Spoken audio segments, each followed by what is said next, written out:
It's Thursday. It's MARKPIRES. I was walking down the And it's road real today, talk. looking for another way To ease my mind and help my living. It's real talk. It's the daily variety show, MARKPIRES Real Talk. I'm here to connect with you, to amplify your current state. And I'm here with you on day 655 in a row of the MARKPIRES Real Talk show. And we're going to get into it like we do every day. So head to YouTube, head to DLive, subscribe, ding the bell. We are officially, I think, 19 away on DLive to hit that magic number. So I want you all today to spread the word. Put this on your Facebook page, on Twitter, wherever you are, social media. Send this out. We're going to be here for the next 3 to 6 hours getting down. Uh-oh. I'm going to have to save this up to a different platform. Hold on one second. So, guys, I just completed episode 30 of the Donald Trump show for you. Or let's call it the Trumper show because people are listening. It's kind of a crazy thing that's going on. Did you hear about they are shutting down accounts left and right on social media? It's not even social media, it's YouTube, Twitter, Fache, what I call as the fake book. These people are censoring. It's unbelievable what they're censoring. Truth. Oh, wait, they've been doing that for a while, so it's not unbelievable. Yeah, guys, DLive, please. Glynis, thank you for popping that up there. Renee, how are you? Brad, I got to say hello. Hold on a second, people. Wait a second. Not that it's a competition, but if it was, Glynis would be, I would say Excalibur. If we were in that time, she would be the sword that nobody could pull out of the ground. But possibly Trumper. But besides that, Wolfie, how are you? Rick Smith, George. I want to say hello to all my family, all my friends here. I hope you're doing well. We are about to get into it. Wait till you see what we came up with. This is an episode that is kind of near and dear. I realized something here. You're going to get a kick out of this. So it seems like every 10 episodes, within the 10 episode mix, we do something on Nancy Pelosi. Well, Pelosi is going to get it again tonight. Oh, yes. Look, I'm sorry. I can't help it that she's poisoned. Okay? Hold on one second. We're going to put this one in. This was Bulletproof Biden. I don't know if you saw this yet, guys. It didn't get a lot of views because notifications did not go out on this. Do you know why? I'm going to show you why. We're going to pull it up so you guys can see this real quick. You're going to see why they don't want us to be watching this and they don't want you to share this because it's insane. Oh my goodness. I can't believe that this happened. Hold on. Let me just make sure okay. And of course, I got to share something kind of funny too. I'll go into this when we get to a little closer down. Hold on a second here. All right. So check this out. I'm going to pop this here just in case anybody wants to also take a look at it on their own on a separate screen. Oh, we need this, guys. You know it. Give it to Zabrowski. Yes! Woo-hoo! That's what I'm talking about! There's nothing better in this world than a woo-hoo, if you're a musician especially. One woo-hoo can change your entire existence. So let's just see what this is real quick. Yeah, I love reminding people that it's not the role of the media to endorse candidates. Guys, I got to thank you all so much for having this stupid things going. Are you looking for analysis of the 20... At some point, I don't know how, but at some point this actually helps me. It's Hammerlin Jameson live from the studio. We had to Donald Trump, who's on the campaign trail, and some information about Sleep Sofa came out today. Let's get to it. Thank you so much. We are officially weeks away from the election where I destroy Joe Biden in the square. And very, very bad information is coming out about the Sleep Sofa. And nobody's talking about it like his son Hunter, the crackhead. I mean, did you see this guy? Look at the pictures, people. You're going to have to search them. Oh. Why is Hunter Biden information being censored from Facebook and Twitter? I think I'm going to have to take them down. What do you think? I think I'm going to have to do it. We're weeks away from me winning the election again. And all of this information's coming out about the sleep sofa, and nobody wants to pick up the cushions and see what's underneath. I'm gonna flip that friggin' sleep sofa over. I'm gonna grab that Joey futon, and I'm going to turn it upside down for you. Look, you may think Joe Biden's okay right now. Just wait till you see what we have in store for good old Sleepy Pooper Pants. That's right, he's going down. We're taking down Pelosi as well. I think my favorite photo was of Hunter Skeet Ulrich Biden passed out with a crack pipe falling out of his mouth. It was so funny. I was like, what is Skeet Ulrich doing? He's asleep with a crack pipe in his mouth. Are you kidding me? It's hilarious. He's taking naps like his father, except he has a crack pipe in his mouth. But he's still a sleeper, just like his papa. I got an idea. Why don't we give him a job with Burisma Oil for the Ukraine? We'll take $3.5 million from the Russian mayor's wife. And I got one more. Let's take $1.5 billion in securities from China. How about that, Skeet Ulrich Biden? Huh? Oh my goodness. Like father, like son. Look, he's napping just like his daddy, except he has a crack pipe in his mouth. Look, there's plenty more to come. Just stay tuned and I'll see you tomorrow. Have a good night.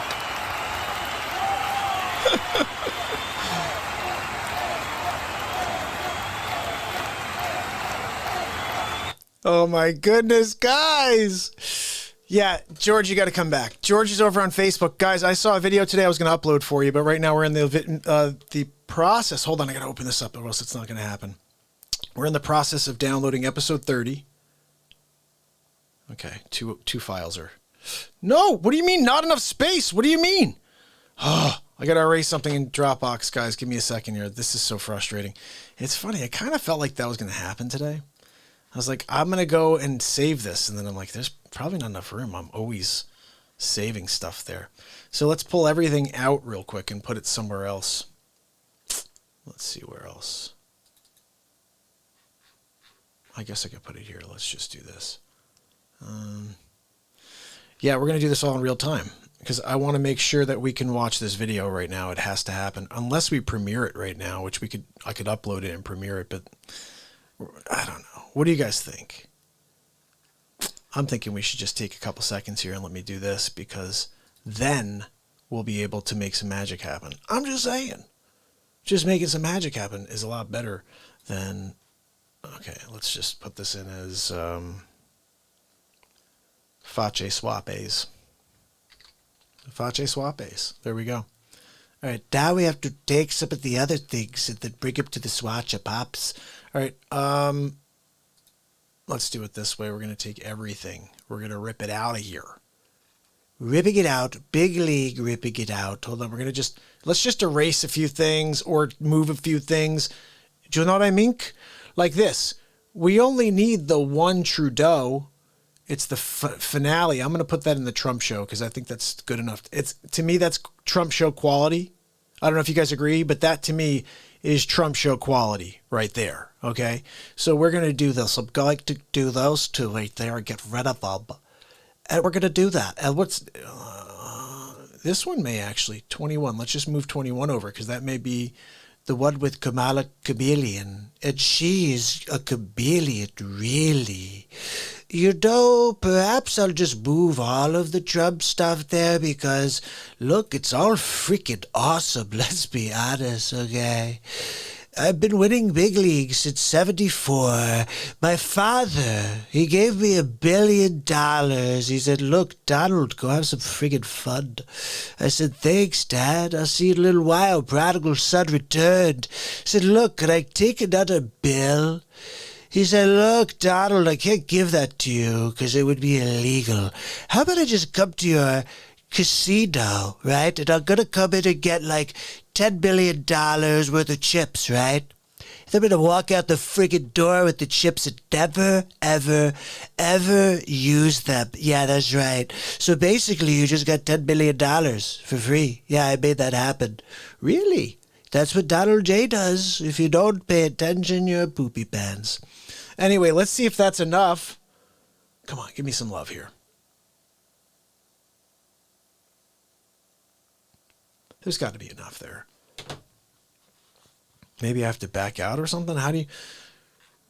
Let's try this. I'm going to try to do something, okay? We're going to close it, and then we're going to reopen this thing, okay? Let's just see if we got lucky. Come on, man. You gotta... It says waiting to upload now, so possibly, people. Look, we're going to do just a couple more, just to make sure. The guy, by the way, the pre-26 that we played yesterday was so good that we're going to probably drop that over here as well. You know, I'm going to put all these into the Trump, or at least into face swaps. There we go. All right, so that will give us some room for sure to get this in there, okay, my friends? So, for the moment, you just saw that one. Let's play a little music. You guys up for it? Oh, I want to just say hi to a few people here that I'm seeing. Joss, how are you, Joss? Denise is here.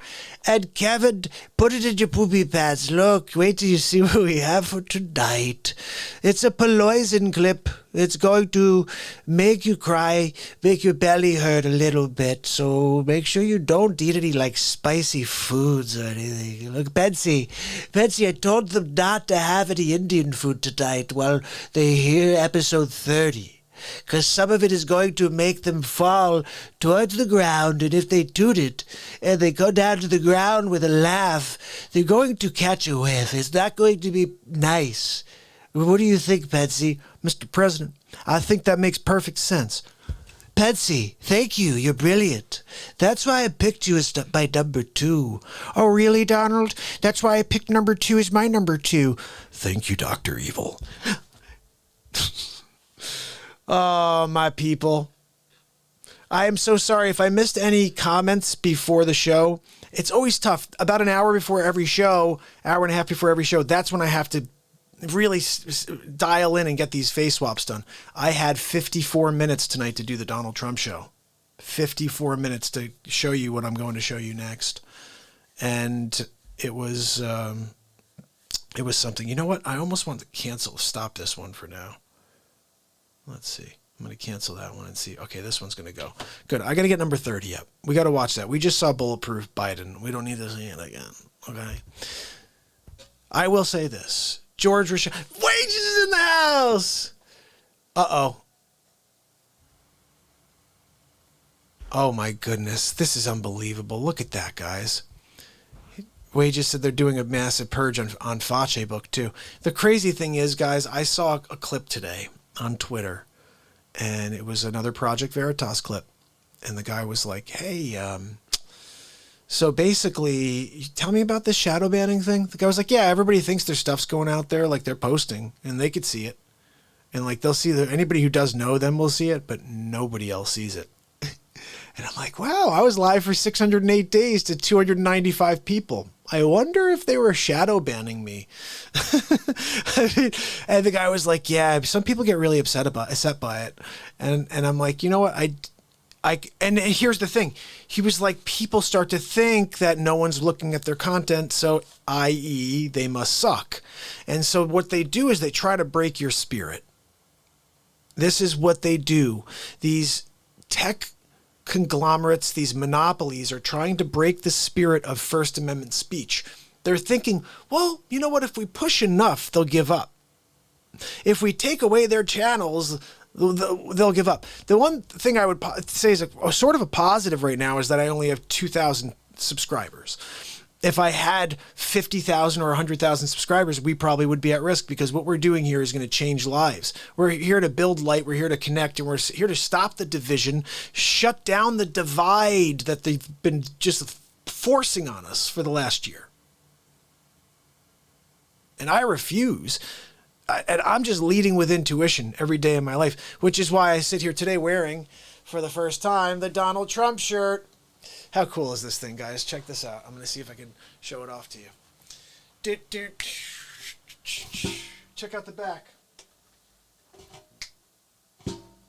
He's a sleep sofa, really. Oh, guys.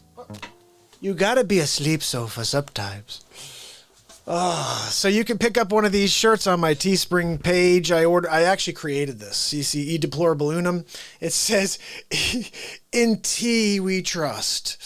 But the back is my favorite. I actually have the red one here. My back is my favorite because it's got the two other things I created for the wrap, which is MC Napper and DJ Sleep Sofa present bumbling Biden beats, really. And then this one is great. Sleepy Time with Sleep Sofa Joe. Hey guys, look at me. Hey, look, my Aunt Judy told me I should hide and pop out of a coffee cup. Hey, how about that?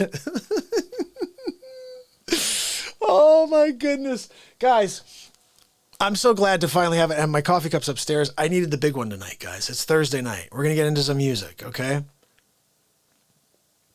I'll tell you what, I haven't worn a t-shirt in months. It's great. It's great. We're going to play some music. What am I feeling like is the question. So you guys, what did you think of that clip right before the show? I dropped that just jam we did yesterday. I was like, you know what? We got to do something over there. You know what I'm saying over there? We gotta do something, or else we're not doing anything. There he is, Fatty. How you doing, buddy? So right now I'm in the process. I'm not in, but I have to create cushions for the BeatSeat because I sit here for 6 hours every night. And when you sit on wood, even though it's the perfect seat, perfect level, look, I could sit here and just play my guitar. But sitting on just a flat piece of wood for 6 hours it ain't so nice for you. You know what I'm saying? So I'm gonna make cushions for this thing. They're gonna be bad.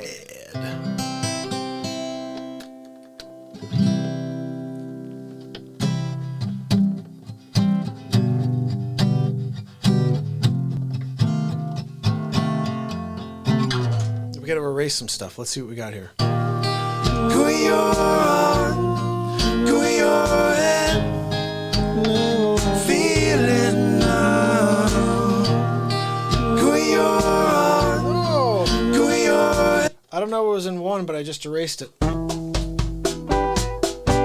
Oh, this is what we rocked last night.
little way to warm up the hands a little bit.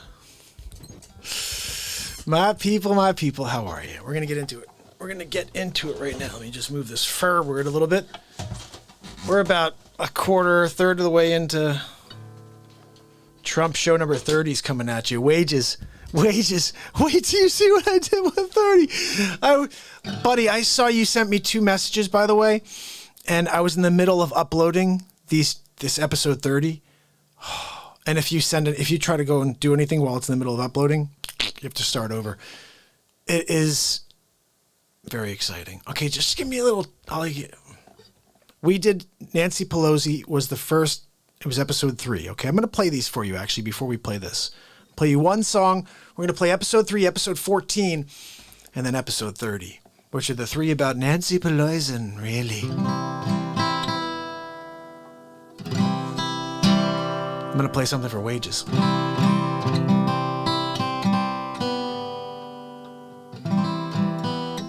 me get onto my page here. I'm not even on the page, guys. I'm sorry. Can I get into my live? How do I do that? What's going on over there? What are you doing to me? You kidding me? You gotta be kidding me. You gotta be kidding me. You come on the freaking program? You can't even find the program? This is crazy. Hey, tell me something. What channel you on? Channel 4? Oh, you're on channel 0. That's right, because they keep you freaking under lockdown. Oh, my people, I love you all. Look at 29. We're right here at the stop, guys. We're not even going. Look, we're at 181 on DLive. Kim says we need another 19, guys. Let's make it happen. Let's play this for wages. Ready? Check this out. It's going to be an original that I wrote, and let's just something I'm playing for wages. Check this out. Let's see what it is. I don't even know what it is yet.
Fall through the surface of your heart to find the way you're supposed to be to me, the way I am to you. You gotta love the world, it's what you need to do. Yeah, don't be a slave to your desires, and just grab the wires which tangle me into eternity. So it seems the dreams keep replaying like they're nightmares. And every moment I feel like I'm gonna wake. So sick, bake, wait, and wait for another plate to eat. And I find myself in your hands again. Follow your original plans.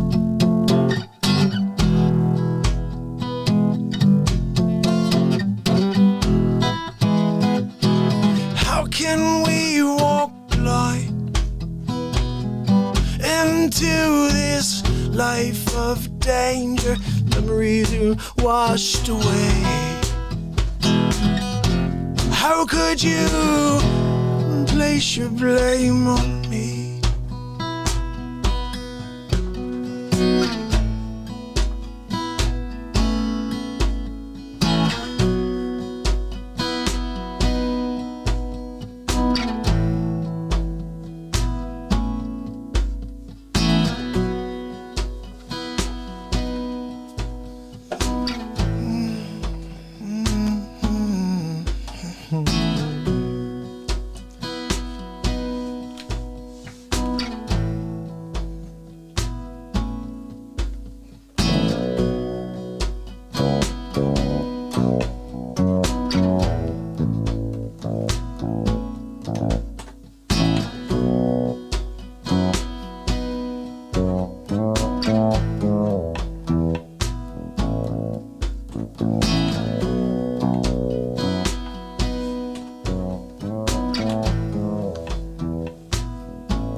Keeping what you've made a choice.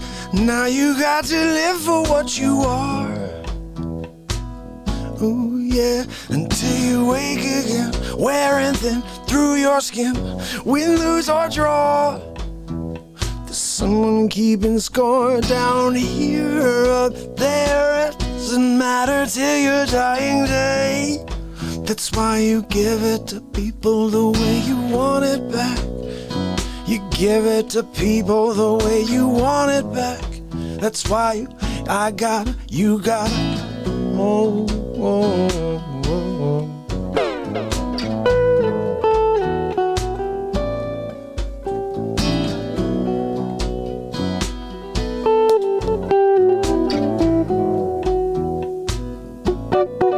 And now I want it back.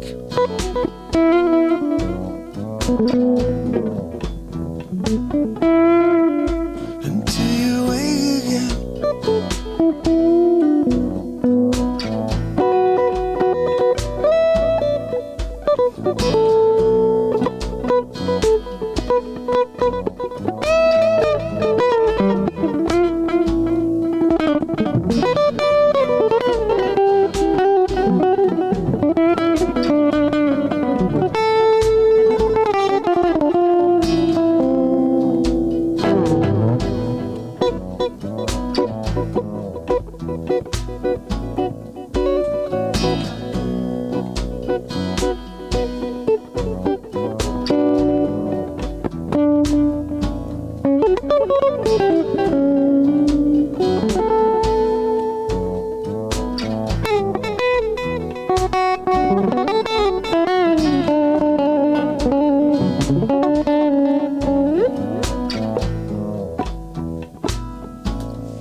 Until you wake again, wear anything through your skin, win, lose, or draw.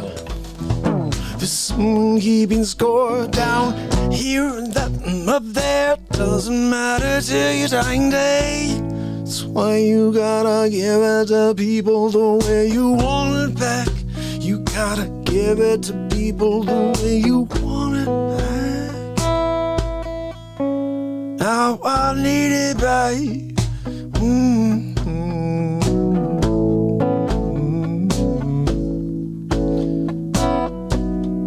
We can never have it all.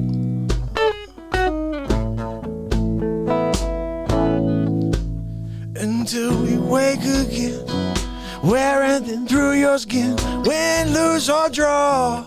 Someone keeping score down here or up there. Doesn't matter till your dying day. That's why you gotta give it to people the way you want it back. Give it to people the way you want it back. Now I need it back.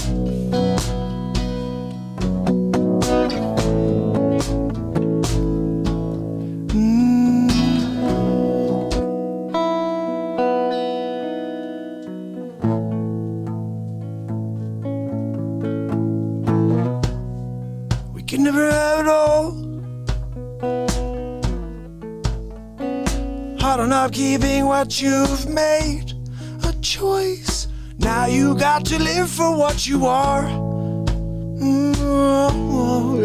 Until you wake again, wearing thin through your skin, win, lose or draw. Yeah, someone keeping score down here or there. Doesn't matter till your dying day. That's why you gotta give it to people the way you want it. Yeah.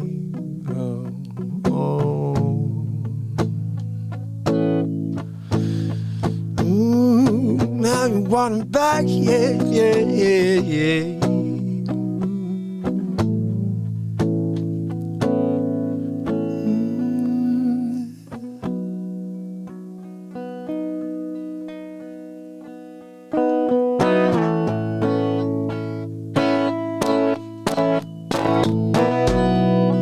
We can never have it all.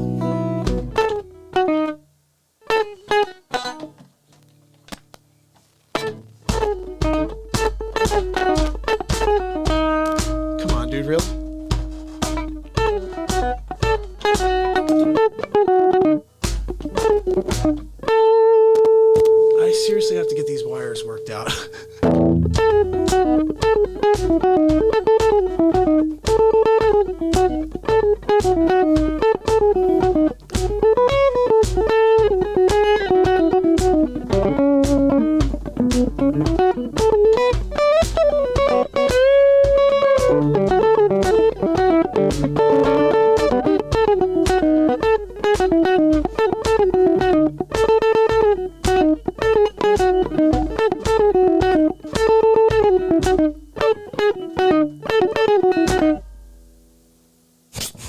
It's called The Truth. Wrote that in 2002. Why is this doing all this weird noise? I think it's just a new wire. I need a new wire. That shouldn't be happening while we're in the middle of playing. Yeah. Country Gravy, thank you so much. I'm hoping Country Gravy is at least number 182 on the DLive channel. I'm heading over there now to see who's on the DLive. Isaiah's grandma and Kevin, thank you guys so much for your donations on the DLive. Guys, we're still at 181 though. We're needing 19 people in order to do something good, that's good, really. Because guys, here's the thing. If you can't find me on the tube because they've taken the show down, because there's a very real possibility that this happens, they're going after anything that's positive, I think, because truth is positive.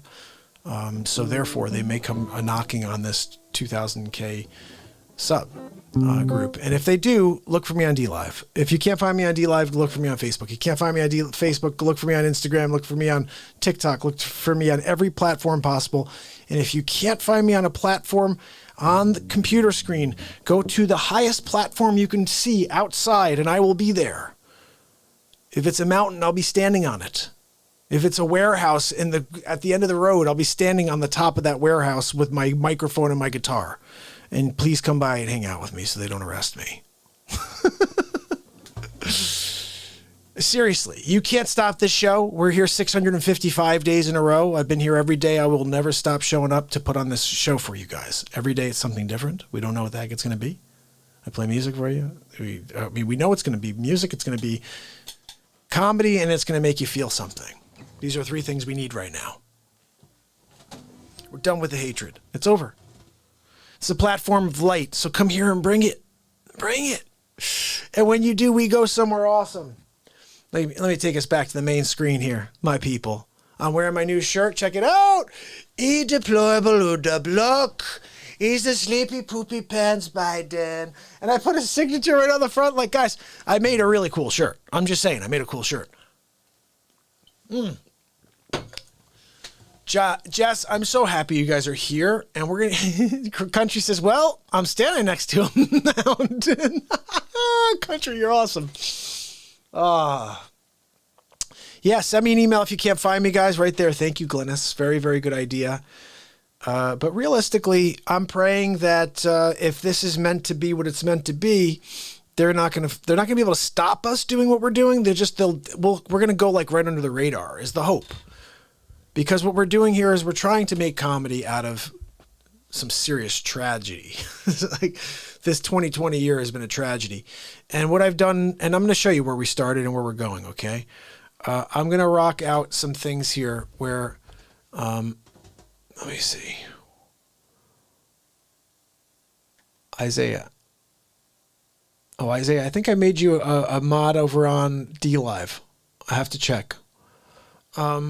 Right now, I'm not able to get into the system. I'm locked out. But I know I made you a mod yesterday in DLive. I'm pretty much sure of that, unless I did something wrong, which could very well have happened. Guys, we are very close to episode 30. So what I'm going to do is I'm going to play you episode 3, episode 14, and then we're going to play episode 30. So let's get to it. This is the first Nancy Pelosi episode. Episode 3 of the Donald Trump Show. And we call her Poison, really. Here we go. It's Hammerlin Jameson live from the studio with episode 3 of the Donald Trump Show. Nancy Pelosi. Ladies and gentlemen, Donald J. Trump. I want to thank you for joining me on episode 3 of the Donald J. Trump Show. Today, we talk about poison. That's right. Don't drink the poison. It's going to kill many people more than coronavirus. Yeah, poison. That's right. Nancy Pelosi. Yeah, I'm sorry. Some people don't know that we do call her poison. Let's take a look at this clip here. I want you to hear what she has to say. You demonize, and then we call it the wrap-up smear. If you want to talk politics, you call it the wrap-up smear. Let's be honest, Nancy. You know nothing about politics. And wrap-up smear? Really? That's what you've been doing to me? Sounds like something you got from your OBGYN. But whatever. You smear somebody with falsehoods and all the rest, and then you merchandise it. I'm sorry, Nancy, can you say that one more time? What was that? You smear somebody with falsehoods and all the rest, and then you merchandise it. Look, she's creating fake news. She told the reporters, you create a story. Let's get back to this clip. And then you write it. Can you freaking believe this? Unless they see it's reported in the press that this, and this, so they have that validation that the press reported the smear. You write the story after we report the falsehoods, and it becomes a validated story by the news, by you, the fake news garbage. It's called the wrap-up smear. Now I'm going to merchandise the press's report. Also, when she says merchandising it, who is she, Mel Brooks from Spaceballs? Spaceballs the flamethrower. Yeah, okay, poison, whatever. Now I'm going to merchandise the press's report on the smear that we made. And it's a tactic. And it's self-evident. You see there, she says it's self-evident because we've been doing it to Trump since he came down the escalator. Well, I have to tell you that I'm happy that I found out about this poison. Now I could put all of my efforts towards taking you down to Chinatown. That's right. we will drain Pelosi and Schumer from the swamp.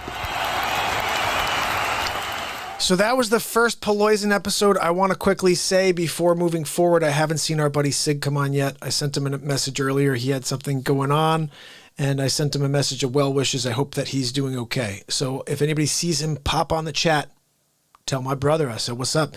And I'm going to send him a message at some point in our next clip here. Oh, it uploaded, or it's uploading.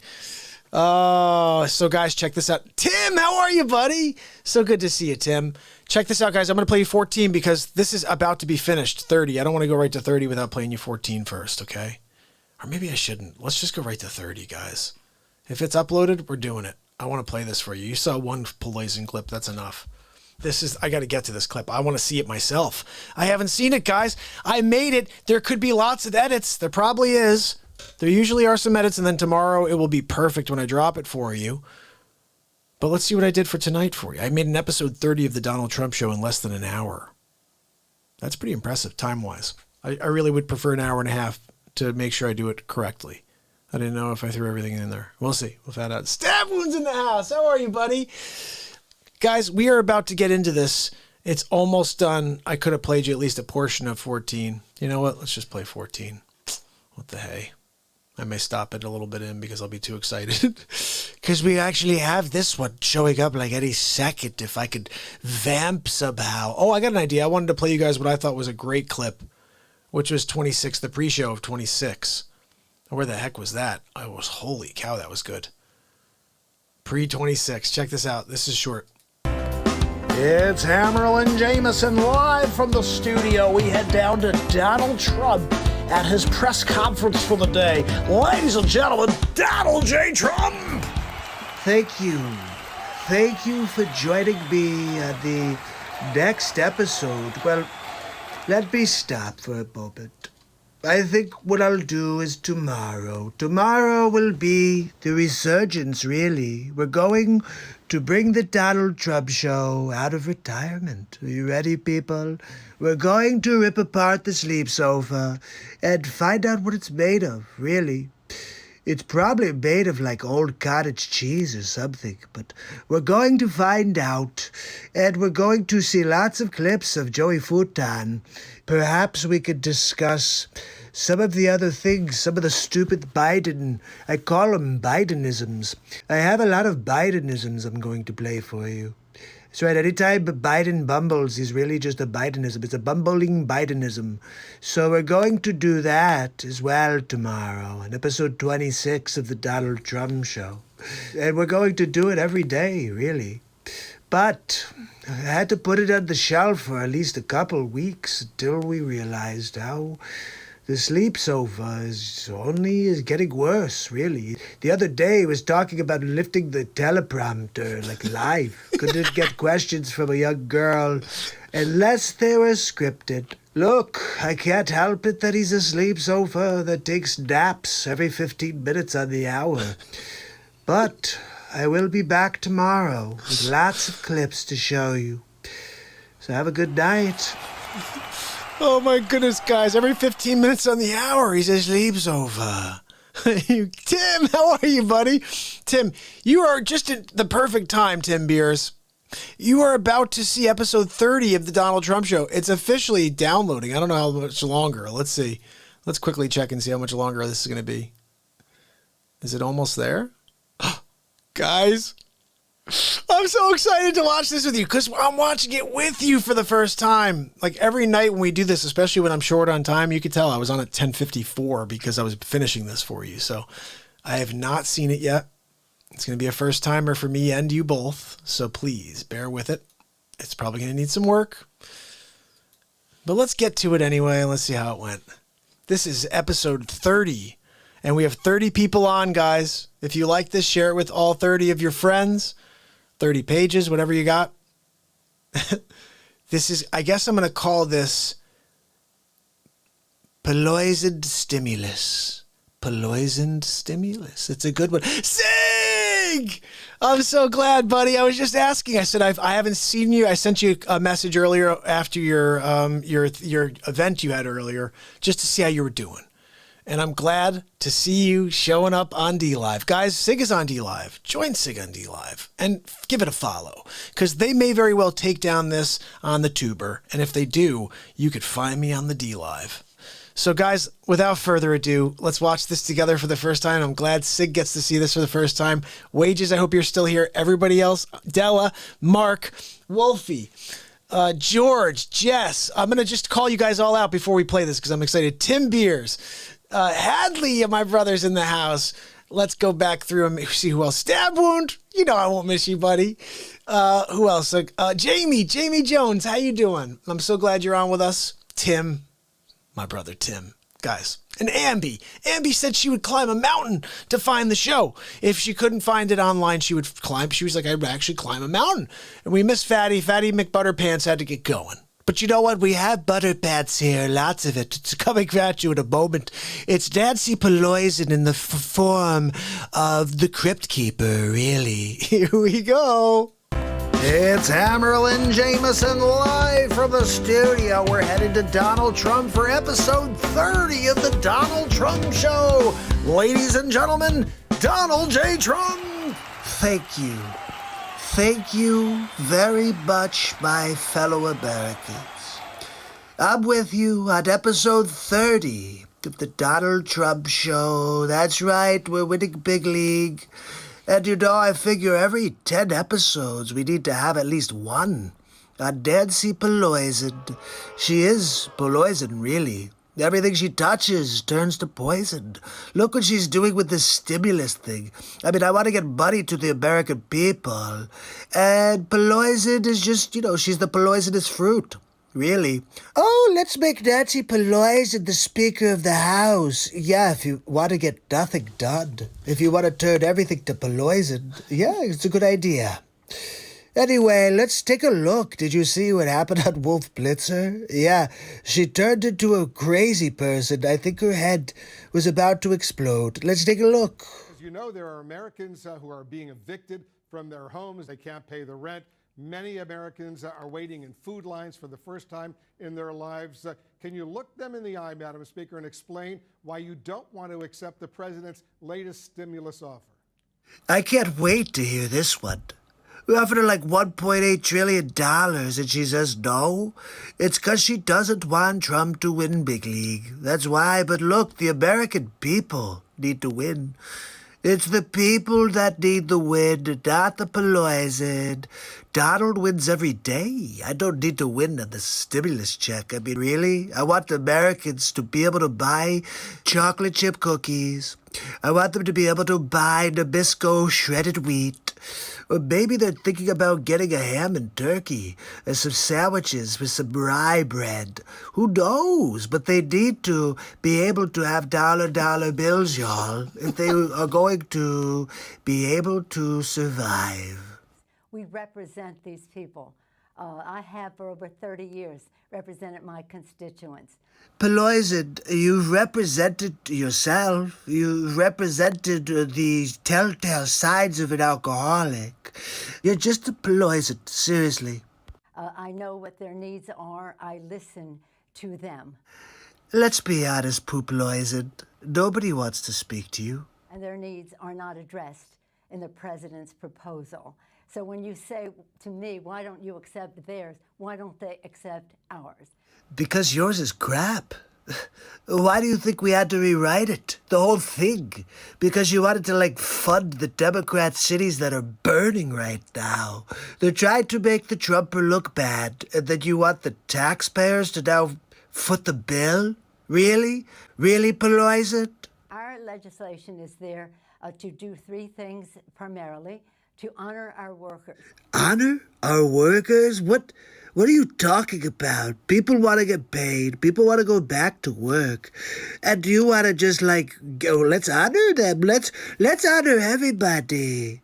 Honor our heroes, our healthcare workers, our police and fire first responders, our teachers, our transportation, sanitation, food workers, the people who make our lives work. Oh, I got a great idea. Why don't I just list off a bunch of professions and we'll conveniently change the subject? How about that, Wolfie? McConnell says let the states go bankrupt. Excuse me for let the interrupting, states go bankrupt. Madam Speaker, but they really need the money right now. Watch Nancy Pelosi squirm, everybody. She keeps looking around like, wait, is this CNN? Even the members of your own caucus, Madam Speaker, want to accept this deal. $1.8 trillion. Congressman Ro Khanna, for example. But let me just. Are you kidding me? It's like watching Chris Wallace, me and Biden at the debates. Quote Ro Khanna, a man you know well. I assume you admire him. He's a Democrat. And he just said this. He said, people in need can't wait until February. $1.8 trillion is significant and more than twice the Obama stimulus. Make a deal, put the ball in McConnell court. So what do you say to Ro Khanna? Let's see how Pelosi responds. What I say to you is, I don't know why you're always an apologist, and many of your colleagues apologists for the Republican position. Are you kidding me? We're talking about CNN. This is the communist news network. There's not one friend to Trump on the network. Really? Just because the president wants to put a check with his name on it in the mail. Excuse me, are you kidding me? I already explained this to the American people back in April. I said just take a photo of the check, send it to your bank, and then sell it on eBay. My signature's worth like $50 billion. And you could just recoup some expenses. You could go and buy yourself a tricycle for your 3-year-old. I don't know. That we should not be doing all we can to help people pay the rent, put food on the table, to enhance benefits, that they don't lose their jobs if they're state and local. How the heck could you not get all of that done with $1.8 trillion? I'm not talking about a billion, people. I'm talking about a trillion. I'm talking about $1 trillion, and you get through 1.8 trillion. It's a trillion plus 800 billion after. Do that math, sleepy poopy pants Biden. But there are millions of Americans who have lost their jobs. They can't pay the rent. Their kids need the food. That's right, and that's what we're trying to get done. $1.8 trillion, and the president just tweeted, stimulus, go big or go home. He wants even more right now. So why not work out a deal with him, and don't let the perfect, as they say here in Washington, be the enemy of the good. Wow, I guess I should like Wolf now. Yep, no, I think I love him, really. Well, I will not let the wrong be the enemy of the right. What's wrong with $1.8 trillion? Take that, Nancy Poopies. Wait, you know what? Do you have any idea what the difference is between the spending that they have in their bill and that we have in our bill? Yeah, $400 billion. And you want to give it to Democrat cities that are rioting and letting police not be protected. So you could go pound sand, take your 1.8, or you're just a chooch, really. I didn't come over here to have... So you're the apologist for the Obama... Excuse me. Whoa. Is that a Freudian slip we just witnessed? God forbid. Madam Speaker, I'm not an apologist. Obama. I'm asking you serious questions because so many people are in desperate need right now. She's having a friggin' meltdown right on CNN. Let me ask you this. Okay. When was the last time... Let me respond to you. Let me ask you, when was the last time, Madam Speaker, when was the last time you spoke with the president? I can answer that one for you. Never? Pelosi's never called me. Are you kidding me? 'Cause she knows I would tell her how stupid she is, and I would tell her to get her 36 pounds out of the friggin' room. That's right, she's really a stinker. Look, there's so much more I'd like to share with you, but I've got to get ready for the Real Talk show, so we'll see what he does with the rest of this clip tomorrow. Have a good night. So that's the first version. Again, guys, this is going to get better. Yeah, Kathy said, notice how they shut down so many conservative news channels right when the news comes out with proof of Obama, of let's call it Obababa. Let's call it OBBC. Wow, that is so true. Kathy, I didn't even think about that. Like, how could they get away with this? I just don't get it. You liked it, Tim? I'm so glad. Leela, good to see you. And who else we got? Mark is still... You liked it? Thanks, buddy. Della, Kathy, I'm so glad you're out with us tonight. You know, it was a first run. It's a first run. It gets better. They get better and better. And the more time you put in on things, the better they get. I'll tell you what, though. You guys gave me a great idea that I will be putting in tomorrow. And that is the Joker thing. Thank you so much. Oh, wow. George asked me if I have a ham radio. I may need to continue the show that way. I don't know how to do that. I'm going to need help with that. Thank you so much, Kathy. I'm glad you liked that. I know. Ambi said I just can't look at her face. I'll tell you what, I can't wait to use that bit. Be like, did you guys see it? It's like every time she gets more upset, she turns more into Jack Nicholson. I'm like, wait till they get a load of me. Like, seriously, Betsy? Karen, how are you? So good to see you. You know what, guys? I think we were kind of moving around yesterday on Face Swaps. I didn't get to play... Did I get to play the second debate? I kind of want to move forward just in the debate to this part that I just love, if you guys don't mind. I have this part I just love seeing where Trump just gets like... He gets... It's like a... It's completely just like no holds barred, everybody against Trump. And that's exactly what happens in this clip. Let's just play the whole thing. It's Hammerlin Jameson live from the studios. We head to Donald Trump for episode 28 of the Donald Trump Show. Thank you. Thank you for joining me at episode 28 of the Donald Trump Show. Tonight we continue delving in on the first debate. Some of the outtakes that you didn't see on the live performance. You know it was taped prior, right? There's a lot of footage that's going to come out in the coming days on Real Talk. Anyway, let's get to it. Let's see what we got here. Our first question of the day goes to Vice President Biden. How do you keep so calm and collected during the pandemic? Lots of naps. Mr. President, really. Please stop interrupting. Well, look, my Aunt Judy told me that I could get through this complete debate without falling asleep on camera. I think she's right. But look, but this guy, I can't get a word in edgewise here. He continues to... I'm telling you, my Aunt Judy said that we gave him almost 4 years. I only have 47. I need 4 more to get the job done. Are you serious? He says he's going to do that? Sleepy. Sleepy. Wake up. Holy cow. It's like, are you even to hear the words coming out of your mouth? The questions you're getting are so simple. She won't even answer a question, really. But that is... Would you let me speak? This is crazy. Joe. Sleepy. Yeah, what? Sleepy, be quiet while I'm speaking, okay? You're being very rude right now. Okay?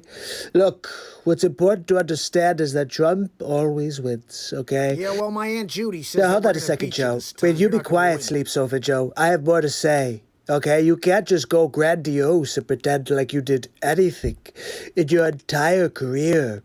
I mean, let's talk about Hunter. Where's Hunter, huh, Joe? He's hiding in he my got basement. $3.2 million from the Russian mayor's wife. My Aunt Judy looked Now, into. yeah, you say that it was fake news, but who's the fake news? Is it the mainstream media? Is it fake news? I think they're the only ones who don't want to report the truth, Joe. It's not which true. is that you are in bed with the Russians and the Chinese. It's not true. Look, you can't beat Trump, you can't buy Trump, but you could sure buy Biden. I've seen it done. They're buying Biden left and right for 47 years. They actually call you baby Biden in Ukraine because the way you handle yourself is kind of like a baby. Gentlemen, we're going to stop the bickering and we're going to move forward with the next question. Mr. Vice President, what is your favorite thing to do on a day off? You've got to be freaking kidding me. Mr. President, if you can't control your outbursts, we're going to have to pause Every the day's show. a vacation day for Sleepy. It's unbelievable. Can't even get a complete sentence in without being completely jumped on by the President of the United States. Oh, what do I do on my days off? It's a good question, Chris. I like to nap. I like to put plenty of naps in my schedule. Every 15 minutes on the hour, you'll find me napping on my Joey futon. That's right. If not there, it's going to be on my sleep sofa Joe. Joe, are you kidding me? How could you nap when you're going to be president? You're not going to be able to nap anymore, Joe. You're going to have to actually do some work. I know that's not something you're used to doing, Napper. Look, you know we call you DJ Sleep Sofa, right? Sometimes it's MC Napper. But really, you're really kind of just funny. I really laugh at you most times because you could never do the job that I did, Sleep Sofa Joe. I've been winning big league, the things we did against Chadda. Look, Sleepy, let me tell you one thing you don't know, okay? I'm going to point at you and tell you about me. I did a lot of great things this last 4 years, but I'm pretty certain that you've done nothing in your entire career. Final question of the evening. Wait, I don't get the same question about what I do on a day off? No, I have a better question for you, Mr. President. That's because Donald doesn't take any days off, Chris Wallace. That's why you didn't ask that to me. You could have asked how many hours a year do you sleep, and it'd probably be under the amount of naps that Sleep Sofa Joe takes in a month. But look, that's just what you do when you're a winner. Not a sleepy loser like Joe Bumbling Biden in his Joey futon. Look, I've had enough of this. My Aunt Judy told me I should put my foot down, and I think I'm about to do it now. I want to just win this election because we need to get back to what's right, which is us taking everything from the American people. We're going to get back to big government and people getting less. That's the first honest thing you've said today, Joe. Seriously, you want to take instead of give. I want everybody to do well.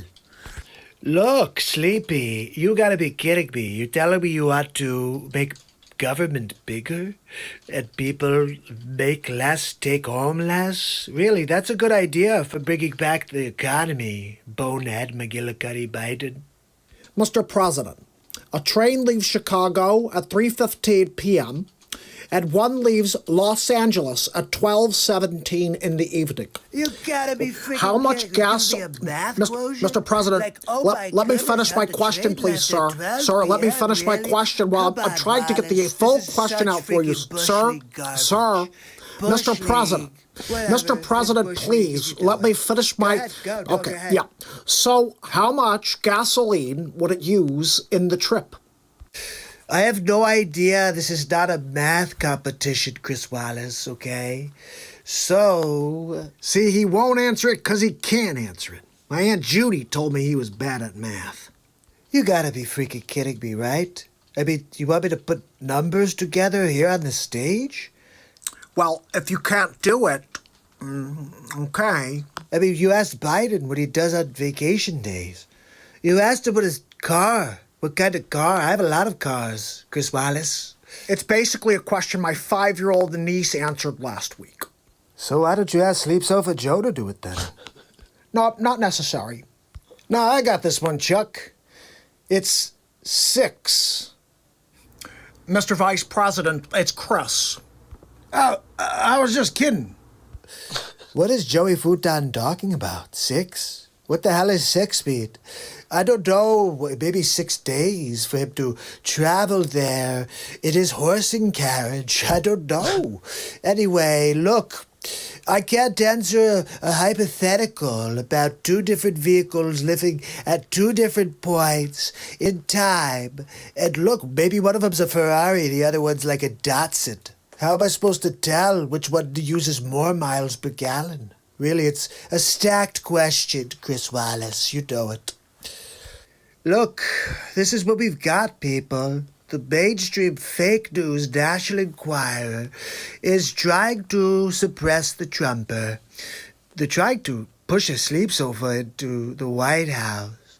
I'm pretty sure he had contact lenses with a teleprompter system inside so he could have someone type in dialogue. The only time he could speak is with the teleprompter. So, look, anyway, that's episode 28 of the Donald Trump Show. I'll see you tomorrow. Have a good night. I love that episode. I love them all. They really are very funny. It's so true. They never get old. The Donald Trump episodes never get old. I'm going to see if I can play something here. And I think you give Max a walk. The guy's being a bit of a chooch. I'm just saying. I don't play this one often enough. It's a really great episode. This is episode 10 of the Donald Trump Show. And the cool thing about this episode is it's called How Sour Is That Don Lemon? And Trump raps. Just saying. Here we go. It's Amaryl and Jameson live from the studio. We're bringing you episode 10 of the Donald Trump Show. How sour is that Don Lemon? Thank you for joining me on episode 10 of the Donald Trump Show. That's right. Today we're going to continue our journey destroying fake news. Today we're going to look at CNN. Don Lemon. That's right, we call him Con Lemonhead here, but I have an old clip that came across my desk I wanted to share with you guys. Give me your perspectives, okay? Take a look at this. It got some, many on the political right, wondering why the so-called liberal media wasn't talking about other problems in the black community. That's interesting, Lemon. Why? Why would you say? This is 2013, by the way. The outrage that I have is in the lack of really the national attention to what is an epidemic of crime in the black community, committed largely by blacks. These are the same stats we're talking about now, and everyone calls us racist for bringing up. Why aren't we talking about it? Good question. Actually, that's not a good question. We've talked about it many times on this show. You have? And on CNN.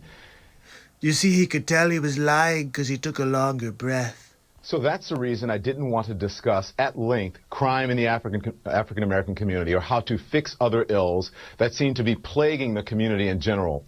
But now that the jury has reached its verdict, one that everyone must accept, it's time now for some tough love on the subject. Some tough love from the lemon. Sounds good to me. Someone on another network got the chance to go first because I couldn't go during the week. I'm only here on the weekend, so listen to this.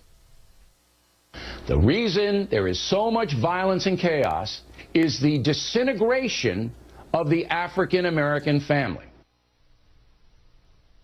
He's got a point. He does? In fact, he's got more than a point. Wow. Don Lemon agrees with Bill O'Reilly. Who knew that was coming? Drugs, hustling gangs. Nobody forces them to do that. Again, it is a personal decision. He is right about that, too. But in my estimation, he doesn't go far enough.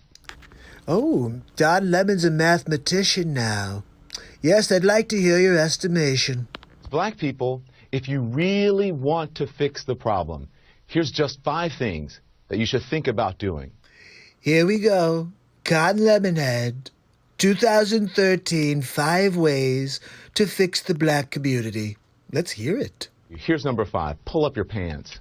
Pants on the ground. Pants on the ground. Looking like a fool with your pants on the ground. Number 4 now is the N-word. Oh, my. Here we go. I understand poetic license, but consider this.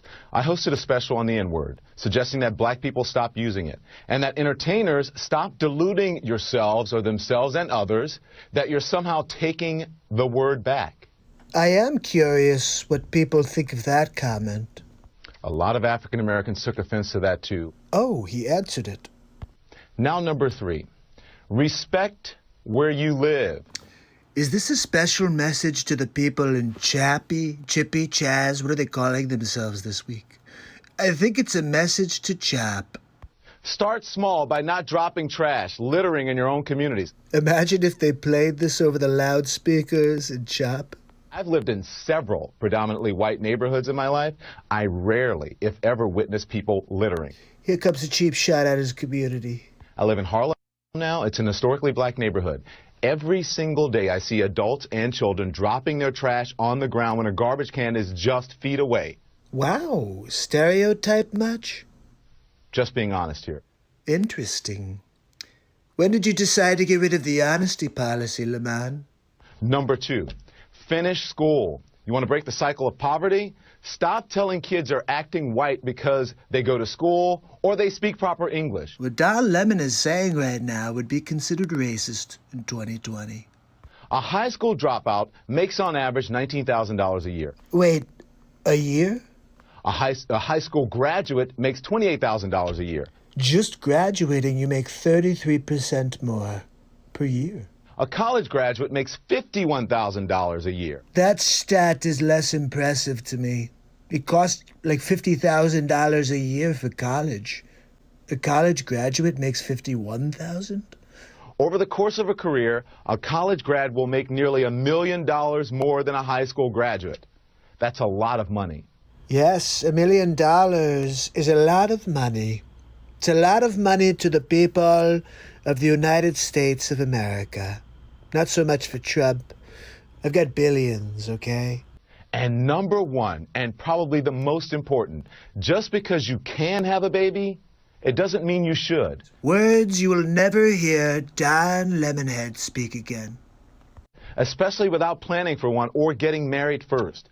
More than 72% of children in the African American community are born out of wedlock. That means absent fathers. Look, can't you see, this is the point. Nothing ever changes. It's always the same. It was 72% in 2013 when Obama was the president. And the studies show that lack of a male role model is an express train right to prison. And the cycle continues. Yesterday you saw that Sleep Sofa Joe was the one that put them in prison. And Don Lemon remarked how it's a problem in 2013 when Obama was in office. So what's the problem when Trump wants to fix it? Anybody? Bueller? Pay attention to and think about what has been presented in recent history as acceptable behavior. Is rioting in the streets acceptable behavior? It's a good question, Don Lemonhead. What do you think we should do, Don? Pay close attention to the hip-hop and rap culture that many of you embrace. I embrace the Sugar Hill Gang. To the hip-hop, the hibbity-hibbity-hibbity hip-hop, to top-it, don't stop. The boogie-boogie bang-bang, sugary-bug-bug. A culture that glorifies everything I just mentioned, thug and reprehensible behavior. A culture that is making a lot of people rich, just not you. The time CNN spoke the truth. Wow, it's almost surreal, right?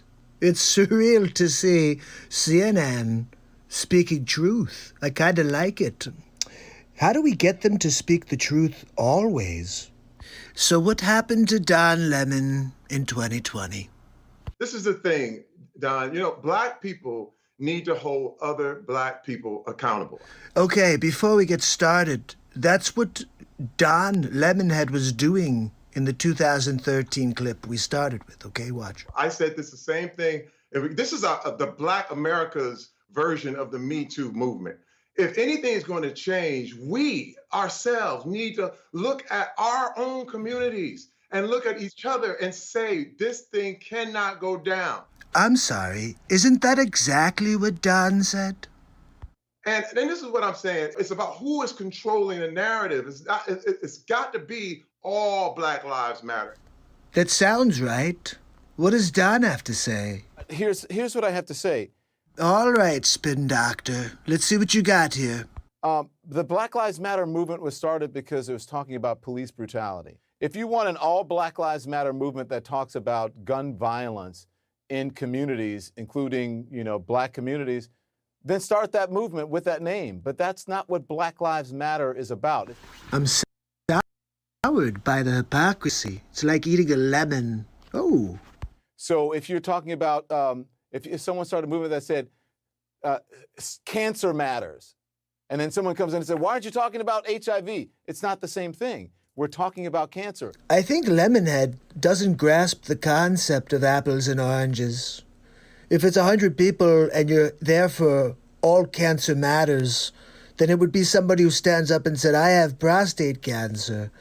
And they would say, sit down, buddy. We just said all cancer matters. So the Black Lives Matter movement is about police brutality and injustice in that manner, not about what's happening in black neighborhoods. There are people who are working on that issue, and if you want to start that issue, why don't you start it? We have a hypocrite warning. It is about police brutality. That should never be accepted. Yeah. I am not saying that that's not it, but there's more there. Okay. And when I look at, if they have more on their agenda, we need to ask them about what else is on that agenda. Right. Don't you just love how uncomfortable Terry Crews made Don Lemonhead? It was hilarious. You could see he got very uncomfortable when he realized he couldn't control Terry Crews. I wonder, could we get Terry Crews on the Trump team? We should look into it. Look, I will see you tomorrow on the next Trump show. Have a good night.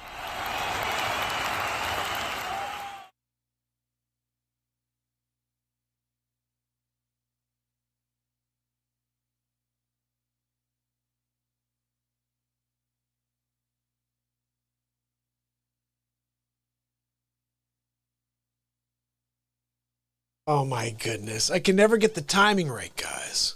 Sugar Hill Gag. I was abducted again by the aliens. Look, took a stop at Planet Nibiru. Sugar Hill Gag. Oh my goodness. Anyway, I'm back with you now. I'm going to play something else because I didn't get to finish what I was doing. Max is still wanting to go. I ate something. Whatever. I didn't get to eat dinner, so I'm like, I'm going to eat something real quick. Kathy said it's all gaslighting, which gets me thinking, let's just play gaslighting in American election. Kathy, you may not have seen this yet. My favorite part is when I completely devour Robert De Niro. That's right. Check it out. It's Hammerlin Jameson live from the studio with the final episode of the Donald Trump Show. Ladies and gentlemen, Donald Trump. Thank you. Thank you for joining me on the final episode of the Donald Trump Show. That's right. We're wrapping it up. People don't like all of the episodes on the sleeve so far. Look, let's be honest, he's such a bad candidate that they have to try to distract you with all kinds of fake news. Like the newest, did you see? We destroyed them with our RNC. Their numbers start going belly up. So now they're trying to spin the narrative. So wait, let me get this straight. The Trump supporters are the ones who are rioting in the streets? Why don't we take a look a little closer and see what's really going on? I am very willing to let the American public judge my physical and mental my physical as well as my mental fitness. The sleep's over. You just failed the test. My physical and mental my physical as well as my mental fitness. My mental fitness. Wow, tongue-tied, bumbling Biden. Welcome to the show. I just don't even know why there aren't uprisings all over the country, and maybe there will be. There she is, Nancy Pelosi. Oh, how is that hairdo? No mask, huh? Oh, but no one's above the law. But you, huh, Nancy Pelosi? Look, let's get the gaslighting going. Here we go. People need to start taking to the streets. This is a dictator. When did Glenn Beck turn into such a chooch? I know, it's not really him, but that squarehead sure looks like him. You know, there needs to be unrest in the streets for as long as there's unrest in our lives. Wait a minute, but didn't you say the Trumpers were the ones out on the streets? Who's lying now? Oliver and Cox? Show me where it says that protests are supposed to be polite and peaceful. Well, it's called the First Amendment of the United States, Chris Quobover. You should probably read it sometime. Do something about your dad's immigration practices, you feckless. Wow, super classy. You should do something about that face. You've got RBF, resting bee face. That's right. When they go low, we kick them. See, behind closed doors, it's not when they go low, we go high. It's when they go low, we kick them. They've been kicking the hell out of the Trumpers since I came down the escalator, really. How do you resist the temptation to run up and wring her neck? I mean, news reporters threatening violence. Guys, are you paying attention? Biggest terror threat in this country is white men, most of them radicalized to the right. Now this one's hilarious. Don Lemonhead. Are you kidding me? All of the rioting on the streets is your left-wing Antifa scumbags. Let's think about this logically. For the last 90 days, the press has been saying, oh, peaceful protests. They wouldn't have done that if it was for Trump. Thought he should have punched him in the face. I said, even if you lost, he insulted your wife. Yes. He came down the escalator and called Mexicans rapists and murderers. He said, well, what do you think I should have done? I said, I think you should have punched him in the face and then gotten out of the race. You would have been a hero. Yes. He came down the escalator and called Mexicans rapists and murderers. Look, there's a gaslight right there. I never said all Mexicans were rapists and murderers. Just that they're sending a lot of them. Guess what, though? Sleepy said very similar things in 2006. I'd like to punch him in the face. Robert De Niro, the most overrated actor in the 20th century. I mean, look, I get it. The one character you played in Raging Bull, and you think, like, you could continue the same guy? Look, you're terrible in everything else. The same character over and over and over. Let's squint our eyes and talk the same. So I'm not really putting too much stock in Bobby De Niro. I said if we were in high school, I'd take him behind the gym and beat the hell out of him. You see that? Sleeps Over Joe is the one who's behind all of the gaslighting. Sleeps Over bumbling Biden. He wants to fight me behind the school. Look, let's go, Sleepy. Very willing to let the American public judge my physical and mental my physical as well as my mental fitness. I just had to watch that again. Oh my goodness, he's such a marble-mouthed, muffin-headed bumbler. Sleeping on his sleep sofa, a little Joey futon. Punch some people in the face! I think that werewolf made Winona Ryder pee her pants. That's what it looked like there. Let's watch that again. Punch some people in the face! Yep, I think so. And also Matthew Modine. Looks like he's cast for the part of Val Kilmer. When was the last time an actor assassinated a president? Well, ancient history would tell us that it was John Wilkes Booth. He shot my favorite president of all time, Abraham Lincoln. And of course, he was the first Republican, but most people don't know that. But I have to say, Johnny Depp, I used to like you when you played Jack Sparrow. Who knew you'd turn into a real-life scumbag pirate? Do you have scurvy? They're still going to have to go out and put a bullet in Donald Trump, and that's a fact. Now, that's the first time I've ever heard that. Pensy, do we have this guy's information? Yes, Mr. President. We have the location on one beaker from Sesame Street. Where is John Wilkes Booth when you need him? Very clever. I see your husband is the ghost of Christmas past, so you got that going for you. This way. That's it right there. Pull it up. Remember this one? Somehow I still look better than Kathy. I have thought an awful lot about blowing up the White House. Do you remember this when Madonna stood outside the White House right after I won? You guys have been doing this since day one. A Missouri state senator is under investigation by the Secret Service after saying she hopes President Trump is assassinated. What the frig is wrong with this country? I will go and take Trump out tonight. This Maxine Waters, she's one of the worst of them all. And if you see anybody from that cabinet in a restaurant, in a department store, at a gasoline station, you get out and you create a crowd. And you push back on them. And you tell them they're not welcome anymore, anywhere. This is when it got bad. Maxine Waters standing there, lighting the fire, telling, get in people's faces. Do you remember when that started happening? People having dinner and being yelled out of restaurants? Yeah, that was all them. But no, let's blame Trump somehow. And sadly, the domestic enemies to our voting system and our honoring our Constitution are right at 1600 Pennsylvania Avenue. Are you kidding me? This is poison right here, right? She poisons everything. I offered $10 billion to the Postal Service, and she said no. They're the ones who are destroying America. The Democrat socialism is just communism, really. Talk to anybody who's dealt with people who are like, hey, socialism, and then 5 years later, it's a communist country. It's going to happen here under Sleep Sofa Joe. They're not going to stop before Election Day in November, and they're not going to stop after Election Day. For the record, this is the vice presidential candidate for the Democrat Party.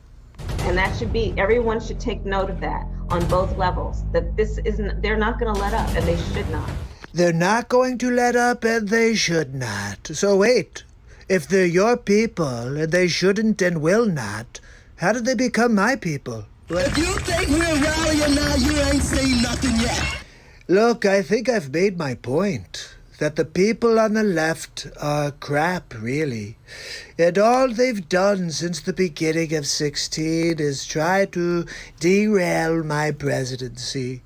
And they're trying extra hard right now. And it's all because of this. I am very willing to let the American public judge my physical and mental my physical as well as my mental fitness, my mental fitness, my mental fitness. Look, I can't help it that you chose a sleep sofa as your candidate.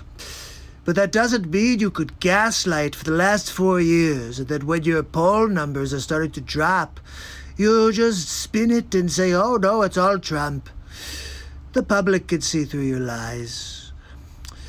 Look, this has been quite an experience having my own talk show, the Donald Trump Show. But every good thing comes to an end, so I guess this is it. Maybe we'll see you sometime in the future. It's Donald Trump, signing off. Signing off, the old Donald. Look, sometimes he's a good guy. I think a lot of times, but who the hell, you know? I'm sitting right next to this thing. Anyway, let's see. I'm going to get another one rolling for you guys because I'm in the middle of trying to get a couple things going on the back end for us. All right? How's it going? I love it. I'm going to play over here is the Trudeau clip. I really enjoyed this. This was a lot of fun. Let's see if you guys like it as much as I do. Here we go. Trudeau. Good old Trudeau. If I could find the Trudeau, where did you go? Where did you go, Trudeau? I can't find you. Oh, there you are. It's Hammerlin Jameson live from the studio. We head to a phone call between Justin Trudeau and Donald J. Trump. Ladies and gentlemen, Justin Trudeau. My fellow Canadians, we are at a crucial point in a time with COVID-19. I will be taking a phone call with our neighbor to the south, Donald Trump, who believes that he can help us in our battle. And unfortunately, he has contracted COVID-19. So our hearts are out to him and all of those living in the United States. We, as Canadians, are completely in unison with our support to our neighbors from the south. So let's see what that phone call is about. Justin, it's Donald J. Trump. How are you? Mr. President, it's a pleasure to speak with you again. I hear you had a spike up in Canada, and we're very much concerned about you. Well, thank you, Mr. President. We appreciate your concerns towards us, your neighbors to the north. How are you doing with the coronavirus? Oh, no, I'm doing fine. Coronavirus. Nobody in America realizes that I'm the son of Jor-El. Wait, you mean Superman's son? That's right. My father came here from Krypton.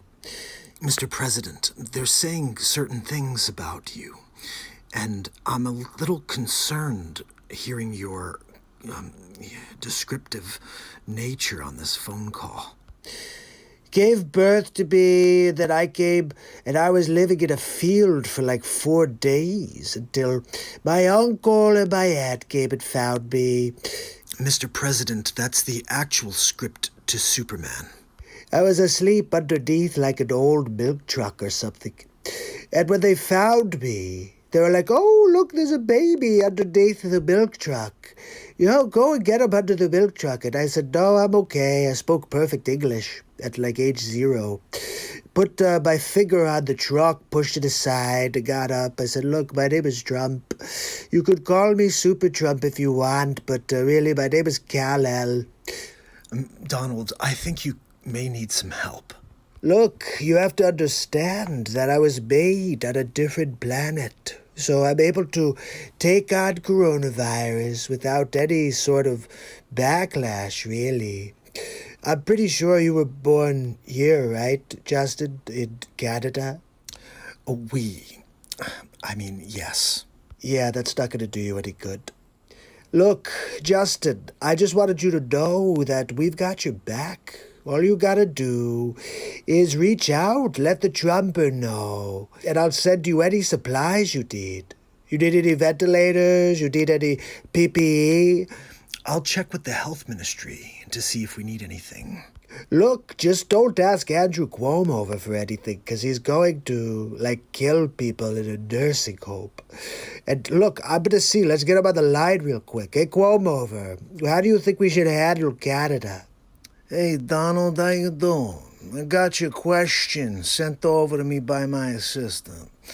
You know, I would probably consider sending some of those people to the nursing homes. I mean, look, it didn't work for us, okay? But if they put them out there, there's like a 50-50 chance that maybe they'll get some right, you know? Like, some of them will die. Cuomo, we're not going to do that. See, I told you, Justin, it's just a waste of time. Look, this has been really a great conversation, Justin. But I do have to get going. I'm going to see Melania on Saturday Night Live. We're going to watch The Real Talk Show. The Real Talk Show? I'm not really sure if you watch The Real Talk Show, but you should tune in. I'll have to check out what that's about. Yeah, stop by. Melania and I will be in the chat all night. Anyway, appreciate you, Justin. Mr. President, stay well and stay safe. You too, Justin. Have a great night. That's what I'm talking about. Little Trudeau action, people. You can't go wrong with the Trudeau. And I didn't know what I was doing. Hadley asked me to do it. And I know there's a fair amount of you from Canada, like Glynis and Hadley. Hadley, how far are you from Oak Island? I want to hear about this. How far are you from Oak Island, my brother? Because I am in love with The Curse of Oak Island. I just love that show. I keep hoping they're going to find something. They just never seem to find anything. But one of these days, Hadley, one of these days, they're going to find something worthwhile there. Like maybe some gold. Maybe they'll find the Ark of the Covenant. Who knows? But I'm very much interested in...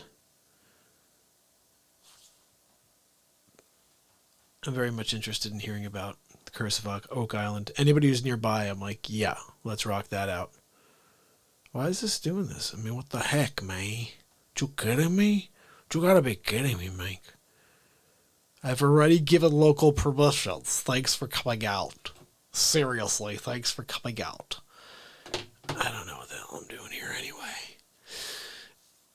So 5 hours drive. Okay, so you're 5 hours from the Oak Island. I have a buddy, I haven't seen him in a little bit because he has his own channel on TikTok, Bradley, and Brad's a good guy. And he's like 15 minutes from Oak Island. I'm like, dude, one day I'm driving up there. I don't even know if it's possible, but I'm going. I want to just see it. Oak Island. Check it out. I always thought they just find a stone map at the bottom and the Ark is in Mexico. It's funny. You went there 3 years ago? That's cool, Hadley. Is it cool? I mean, it seems like it would be a pretty cool experience. Did you look for anything? Like, I would bring like my metal detector. I'd be like, look, I found something. Dig over here. Oh, geez. That's a good show, though. Those guys are cool because they're authentic and they're really trying to find whatever is there, if anything. So I respect that. Let me see. I'm going to play you something else here, something random. You know, I feel like with what's going on right now with this this BIDE guy with an N at the end, everybody's getting shut down the moment that the information comes out about Benghazi, the moment that Hunter's story hits the airwaves. Everyone's shut down. Like, here's the thing I'm curious about. The people who have their platform pulled. Like Ambi brought up a great point. The people that are having their platforms pulled down. What do you think the, say, 1 million people who subscribe to one of these channels, what do you think those 1 million people are going to do when you rip down their favorite show? Those 1 million people, on an average, 15 people pretty well, million people from one platform, and just extrapolate that from all of the streamers who are being stopped. It looks like I'm either losing some frames or I just buffered a little bit here on YouTube, but you take that number and you multiply it by the amount of people, the amount of programs, amount of subscribers, and multiply it by some sort of number. I'm not sure how many people literally you can say, oh, I know these people will pay attention to me or an influence, by what I say. But I think most people, if you say something and they're close to you, they would have an interest to check it out. So say it's 5, just call it 5 people. Everybody has 5 people that would probably listen to them and have a conversation about whatever they have to say. Okay. So you multiply 5 by whatever the amount of programs and subscribers there are. They're pissed because I would be so upset. But just imagine the listeners, the viewers, the people who love that program that can no longer find the program, the platform that they were finding it for day after day after day, and that they know that the company is the one who shut it down. Yeah, I guess I'm losing a few frames here. Whatever. Let me shut down everything else real quick. Hold on, I want to quickly go over here. Guys, we're still at 181 on DLive. It's weak. We're not able to get to 200. What's the story there? How can we not get to 200 subscribers, followers? Because I don't know what's going to happen when the shoe's going to drop on the other thing here. I need to have a full working DLive if the shoe does drop over here and all of a sudden you guys tune into my program and you don't see a live program. You're like, where's Mark? Got to go to DLive. But again, it's not going to be a good show until we get over 200. Yeah, I'm seeing a lot of weird stuff on the screen here, but listen, the important thing is this, that when you stop or when you pull down that program, you're stopping that information flow. What you're really doing is multiplying that information flow. Do you understand? You could have just let it drop, let the story go, let people discuss it, just like normal news should go. As it happens, it becomes a 24-hour cycle or 48 or a week, and then you move forward. But instead, by trying to pull these stories and make it seem like, oh, they're not, I'm going to pull them off the internet, we don't want them to be there, you are making it so much worse for yourself. Everybody, I want to see it. It's funny. I was saying to myself, where are these letters? I got to see them now. I probably wouldn't even look for the letters. I just want to keep making fun of the guy. We made the Biden behind bars episode. Can somebody tell me real quick?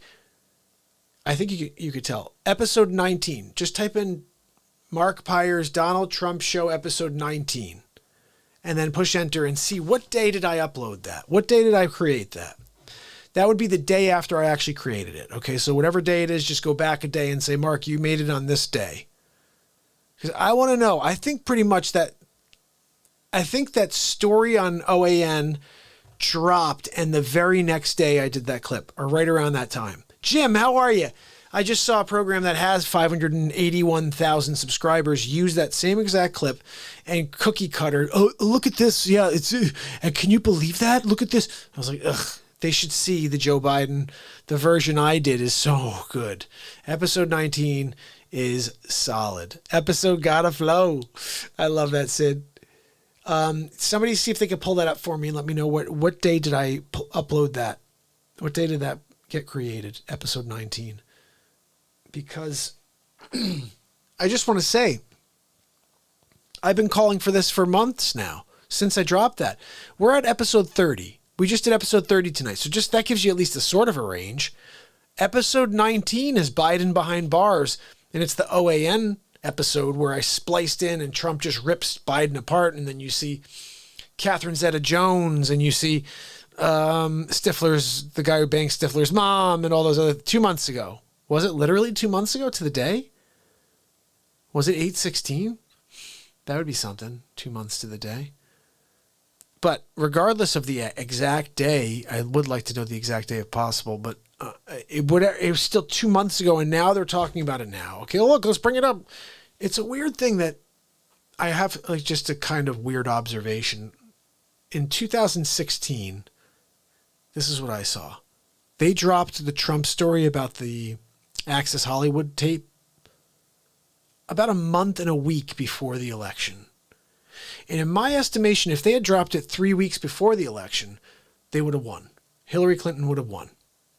But the momentum started to die down about a week and a half before the actual election. People started seeing through that mask. That's exactly what it was. It was a mask. Now, is Trump laying down a mask right now by finally bringing this to the surface? August 11th, I uploaded that, guys. So that means on August 10th, I created it. Because I always make them the night before, and then I drop the final version the next day.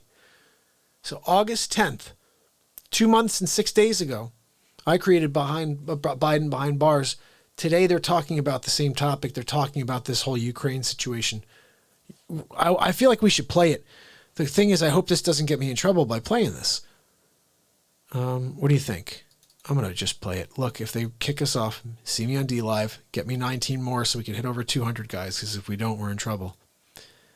I won't be able to do the show that you like me to do without that. Everything froze? Well, let's see what happens here, okay? Check this out. Harold and Jameson introducing the President of the United States for episode 19 of the Donald Trump Show. Thank you. Thank you very much. Thank you for joining me on episode 19 of the Donald Trump Show. Tonight, we talk about bumbling Biden again. Did you hear about it? In Ukraine, he's now being brought up on charges. About time. Let's take a closer look. Democrat presidential candidate and former Vice President Joe Biden finds himself in more hot water this week. You know, when Sleeps Over Joe goes in the hot water, the kids like to run their hands up and down his legs and watch the white hairs rise up and down in the water. He loves it when the kids play on his lap. He loves kids on his lap.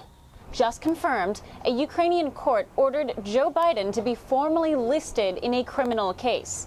Ooh, formally listed? What does that mean? Let's get to the bottom of it. The crime? The alleged firing of Ukraine's former prosecutor general, Viktor Shokin. Oh, the old quid pro quo routine. In exchange for dropping an investigation into Joe Biden's son, Hunter Biden. Is it me, or does Hunter Biden look just like Skeet Ulrich? Biden and the company for which he was a board member, Burisma Oil. Shokin formally called for an investigation into his firing back in February of 2020. Interesting timing. Right after the fake impeachment. Right when coronavirus made its way to our shores. Look, I'm not saying that the Ukraine is involved with coronavirus, but it just seems like they're trying to stonewall any investigation into Sleeps Over Joe, but he's involved in something nefarious here with his son. Claiming the Ukrainian government at the time relieved Shokin of his post in exchange for $1 billion in loan guarantees promised by Biden. It's not looking good for the sleep sofa. I'm wondering if he can bumble his way out of this one. A bribe Biden himself admitted to doing. What? The Democratic candidate for president of the United States bribed somebody? I've got to see this one. The prosecutor's not fired. You're not getting the money. Oh, son of a bitch. You got fired. So let me get this straight, Sleeps Over Joe. You and your son decided to hold the Ukrainian people hostage while you had them drop an inquiry into your son, Hunter Skeet Ulrich. I think he's Skeet Ulrich. I don't think it's really Hunter. I'm just saying. But at the time Shokin called for this case back in February, the courts listed one of the defendants as an unnamed American. That's actually interesting because Sleep Sofa Joe forgets his name all the time. An individual widely understood to be Joe Biden, Obama's Ukraine point man. Two things that surprised me. First of all, that Obama picked Biden as his VP, and that he'd have him be point man on anything. Besides feather count on the pillow he uses at the White House. But Biden was never formally named. This can't be good for Sleeps Over Joe right before the Democratic convention. He's going to have a scandal. Now, the courts have ruled it is improper to conceal Biden's name and that there is sufficient evidence to proceed with an investigation. You know, I said a while back, why isn't anybody looking into Hunter? And everybody gave me a hard time. Look, nobody asks Joe Biden the tough questions because he doesn't remember the answers. The ruling cannot be appealed. Perhaps Sleep Sofa, if he took a nap, maybe he'd be able to retain more information. Another key development in this story is the release of a series of telephone conversations that has garnered major questions. Ooh, telephone calls. I wonder if it's like Jerky Boys. It's Saul Rosenberg. Andrei Derkach, a member of parliament in Ukraine, in a press conference Tuesday released what he says appear to be voice recordings of then Secretary of State John Kerry, Vice President Joe Biden, and then President of Ukraine Poroshenko. Well, unfortunately, we're not able to hear what Catherine Zeta-Jones has to say in the interview. And it looks like, she's interviewing the guy who bangs Stifler's mom. You know, from the American Pie movie. Poroshenko, discussing the Burisma case and discussing the removal of Viktor Shokin. Look, somebody's going to have to find that leaked audio for me. I can't wait to listen in. I love good content, especially when it's John Kerry and Joe Sleep Sofa bumbling Biden speaking with Poroshenko. Neither Kerry, Biden, nor Poroshenko have affirmed the verity of these recordings. Of course they don't. They've got doggy doo-doo on their loafers. The recordings appear to have been leaked from government officials and whistleblowers, but are currently being verified. Well, Sleep Sofa would like to verify that he doesn't have a poopadoop in his pants. Ukrainian President Zelensky, the owner of the largest car manufacturer company in the movie Tommy Boy. And Zelensky stated he anticipates more developments over the course of the summer and says the case could qualify as high treason. High treason? For the bumbler? Maybe that's why he's been pretending that he's going senile. He just makes things up because they're going to unmask him. Now they have, and he can say, look, I don't freaking remember. I don't remember my name, really. Candidate Biden has yet to respond to this latest development. Well, that's because Biden can't do anything but read off of a teleprompter. Look, I think that's probably enough for episode 19 of the Donald Trump Show. Bumbling, bumbling, bumbling. So make sure you subscribe, ding that bell. I'll see you tomorrow, the next Donald Trump Show. Have a good night.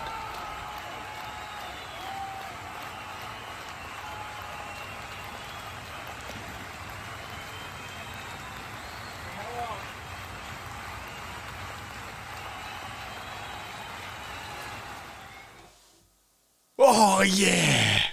This poop-a-doop, guys. Kathy. Galloping Ghost, how are you? Galloping, so look, I think this may be your first time here. I want to say hello to you. And just so you know, this is my 655th day in a row of the MARKPIRES Real Talk Show.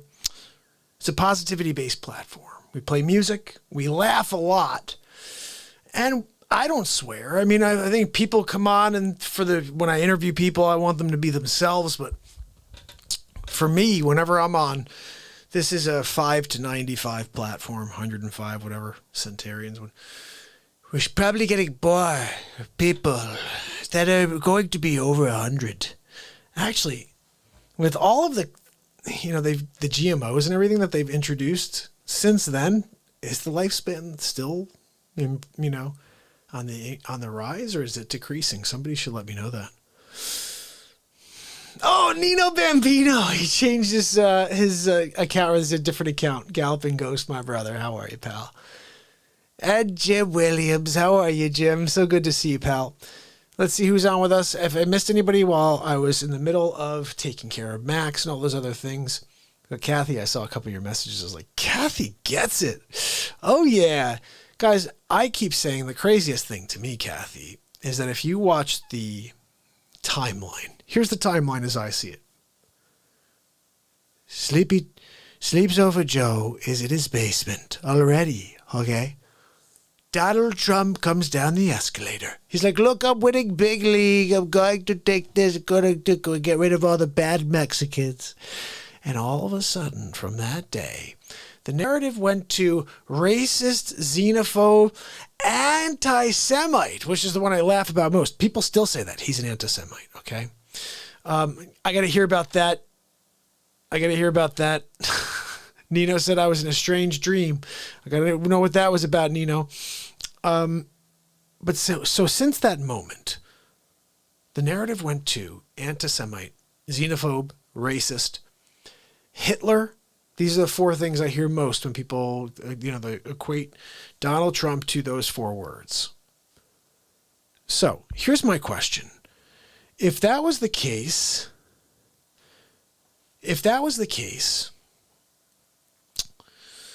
why would we be where we are, first of all? I don't even understand that. Like, this doesn't make any sense to me, because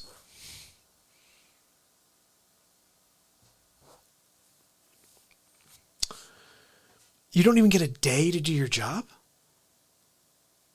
Like, how about one day? How about like an hour? How about 30 minutes? How about you get to pick up a phone call once while you sit there before a judgment is made? But no. I think I put my hand on the book and I was like, look, I swear to God that I'm going to win big league for the American people. And so let me get my presidency, please. Thank you, Barack, you stink. Donald, have a little respect for the presidents before you. Oh, really? Barack, you finally got that sentence out, huh? I find it very interesting that it takes you 37 hours to say the simplest of sentences. Look, Barack would be like, hey, I'm going to go to the store to get milk. It'll be more like this. I'm going to go get some milk. Like, are you freaking kidding me? I could have gotten the milk. By the time you finished that, I could have been back with the milk. You could have been pouring it right on your frosted flakes already. But no, you had to waste 17 minutes. I think I counted it was 17 minutes while you said that, Barack Obama. Is that why you became president? Because you could make the tough decisions? While you bumble, or maybe you're bumbling in your mind, you're just able to not bumble like a sleepy poopy pants that we know of as Joey Futon Biden that will get demolished in the square. Donald J. Trump, I told you we're going to pull a Braveheart. We're going to rip off the arms, the legs, 4 corners of the earth, people. Digging like very shallow holes so the wolves could smell. The Biden torso is going to be somewhere else, maybe in Nebraska. I just feel like it has to be in Nebraska, somewhere in a wheat field. What the freak? George said, new views, like, subscribe, share, then go back in time and watch day 300. So funny. Day 300 was good? That was 355 days ago, buddy. George, but that's what I love. When people go back and watch the episodes, you know, the stuff that I did a long time ago before I had anybody watching, you'll see there's like 3 views. It's so funny. Like, nobody saw these things. I got some pretty great clips, too, along the way that, same thing, nobody saw. Short stuff, little, you know, time plus effort equals result, like cool stuff, and nobody saw any of it. So feel free to go back and you'll really enjoy the old material. George said day 300 was funny, so I'm going to have to go back and watch it myself. I may make it a podcast. I owe you guys a podcast. It is so overdue. I started the other day trying to do the full Trump show, and it just didn't come together. Like, the length was off by 10 minutes, so I have to cut it down, or I have to cut it into 3 pieces. Regardless, I will get something out for you guys. It has to be this week. Because the podcast is when you're in the car, you can listen to it. I always say what you gather different information when you listen as opposed to watching. That's factual. When I listen in my car, I just hear different stuff. I'm like, geez. You can really take a definition differently when you're listening as opposed to watching. Your mind will tell you different things. It's amazing. Kathy's got to go back. Look, Kathy, thank you so much for hanging out. We will be here for like another, I don't know, a while. But let me just put out a clip real quick for you, all right? And let's see if it's something that makes you laugh. It should, because it's about Mark Zuckerberg, and we know how much he zucks right now. This is called Facebook Zucks, and it's about Mark Zuckerchooch, just in case you're wondering. We call him something even better towards the tail end, so just don't go anywhere. Patsy, do you want to say anything? No, Mr. President, you're doing great. Well, thank you, Patsy, for giving me the nod. Holy cow. But Melania, what are you doing? Don't look at there. Don't. Melania. That's the gold toilet room. You're not allowed to look in there. I told you, don't even glance. You got a very fierce look. You're very fierce, Melania. And I'm afraid when you're that fierce and you look at my gold toilet, you may melt the gold. And now I got a puddle of gold. That should be the next band name. Puddle of Mud was a band. How about Puddle of Gold? Look, Donald Trump's band. It's Donald Trump in the Puddle of Gold. Look, seriously, we're winning big league. We just played freaking Caesars last week. It was the Donald Trump in the Puddle of Gold show. That's right. We go out there, and Trump is so hot on the stage that people, their gold just literally melts right in front of their eyes. They're like, oh my goodness, is it magic? Is he like some sort of god? And like, no, as you know, I'm Superman. That's right, born on Krypton. And I found my way here to the USA, really. I was in Indiana with wages.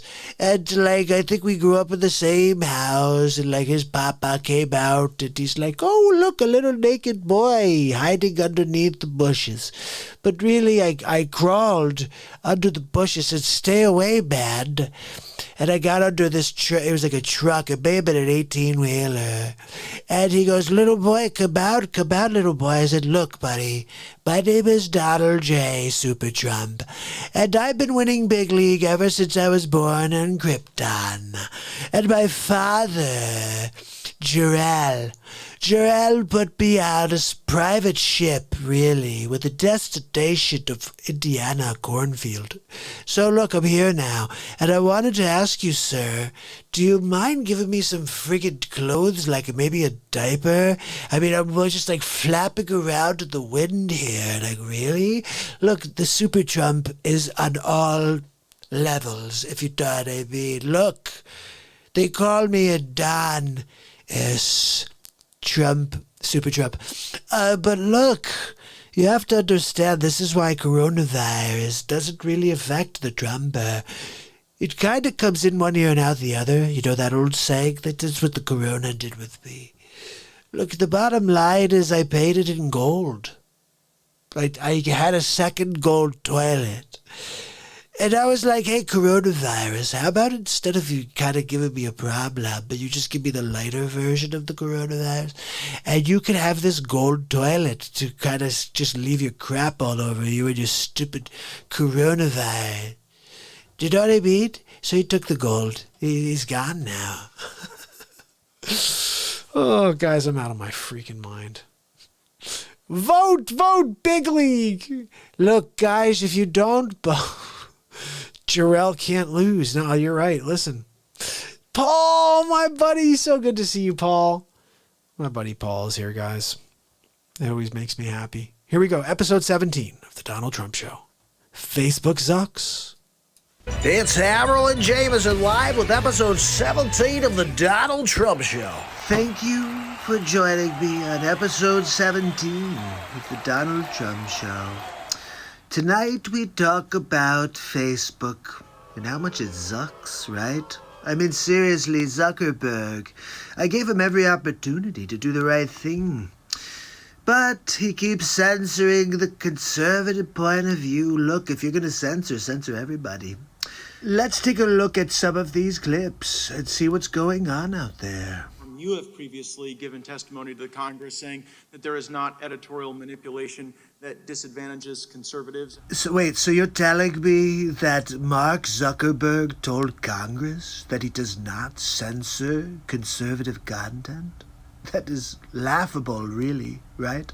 Just like in the case of Google, there have been whistleblowers from Facebook that not only have offered evidence indicating your testimony was not truthful, but there's even video that suggests that content moderators that you employ are out there disadvantaging conservative content. You ever seen Mark Zuckerberg sweat before? Watch this. I'm wondering if you are familiar with the experiences of Zach McElroy and Ryan Hartwig, two people who participated in Facebook content review. Ah, friend of the Real Talk Show, Ryan Hartwig. Look, if you want to hear the real scoop about Zucks, you should check out the 3 times that Ryan was on the Real Talk Show. Anyway, let's see what else is here. And what is your response to the very damning video evidence and the testimony from them that the culture that you lead within Facebook is one that disadvantages conservatives and leads to content manipulation? Now that is a question I would like the answer to. I'm somewhat familiar with the concerns that they've raised. As I've said, we aim to be a platform for all ideas. Is Zuckerberg out of his freaking mind? What is he talking about? The last thing that you are is a platform for all ideas. We got into this because we want to give everyone a voice. Everybody gets a voice. Unless you disagree with Mark Zuckerberg's political leanings, of course. I certainly do not want our platforms to be run in a way that has any ideological bias. An ideological bias? Are you serious? You know you Zuck, right? I mean, you 100% are biased against me. You're biased against anybody who loves America. And I want people to be able to discuss a range of issues. A range of issues that you choose, right, Zucks? When people raise concerns like that, we do look into them to make sure that everyone in our operation is behaving and upholding the standards that we would like. So basically you're saying that everything's going to plan. I know that we have ongoing training in what we do. I think what we're trying to tell you is that your training sucks. I'm concerned that the content review does reflect the values of the company, but those values don't in fact give everyone a voice. They prejudice against certain content. Matt Gaetz with the left hook. It seems disingenuous for you to suggest that these videos come out that are very damning, that show the people that you trust with content moderation admitting on video that they disadvantage conservatives, that they label people who support the president as a way to push down their content and limit the reach of that content. Just like the way you've been holding down the Real Talk show. You don't like it when they push the Trumper. Look, you can't stop the Trump. For you to then come to us many months later after that was all over the news and the internet and say, well, you know, you'll get back to us and you do a little training, it seems to suggest that you don't take these allegations and this evidence very seriously. Is it me, or does Mark Zuckerberg look like an Antifa guy right now? Look at that look in his eyes. He doesn't like being told what to do. Would you at least be willing to acknowledge, based on the irrefutable evidence before us that you don't seem to have investigated, that it is possible that at Facebook, your employees do have the power to disadvantage conservative viewpoints, and that they in fact have used that power in ways that we need to root out? Oh my, Zuckerberg's got his hand in the cookie jar. Congressman, my testimony in the past and today is about what our principles are as a company and what we try to do. What you're trying to do is steal an election from Trump. And when you fire people as a consequence of their politics... Wait, what? Do you think that that impacts the culture and perhaps empowers some of the content moderators to also treat people worse as a consequence of their politics? I'm not aware of any case where we have fired someone on behalf of their politics, and I would say that that would be an inappropriate thing for us to do. Now, I have it on good authority that they got rid of Ryan for his political leanings as well, but let's listen in to what Matt Gaetz has to say here. Why did you fire Palmer Luckey? Palmer Lucky's NDA with you, I only have 10 seconds, but Palmer Lucky's NDA with you doesn't allow him to talk to anyone except government officials. I'm a government official. I've seen the messages where you have specifically directed Mr. Luckey to make statements regarding his politics for the benefit of your company. I'm pretty sure that's a no-no, right? So I think both in the case of these content moderators and in the case of the testimony you just gave regarding Mr. Luckey and firing people over their politics, there is serious question as to whether or not you're giving truthful testimony here or whether it's lying before Congress. I see my time's expired and I'll yield back. Bravo! Mr. Gaetz, you have arrived. I can't believe what I just heard. You took Zucks down. Almost like you're a billionaire. Maybe one day you'll be a billionaire, at least 120 millionaire like Pelosi. I don't know. Anyway, look, let's see if there's anything else here. We certainly try to do this in a way that is neutral to all viewpoints. We want to be a platform for all ideas. Is that Mark Zuckerberg or Mark Zuckerbat?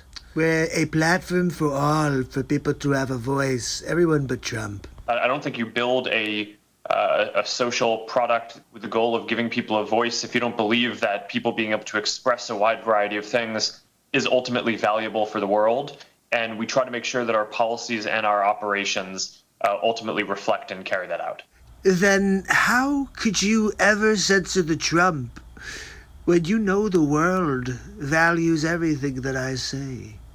In terms of the people setting the policies, I think it is valuable to have people with a diversity of viewpoints involved so we can make sure that we have the different viewpoints represented in the policy development process.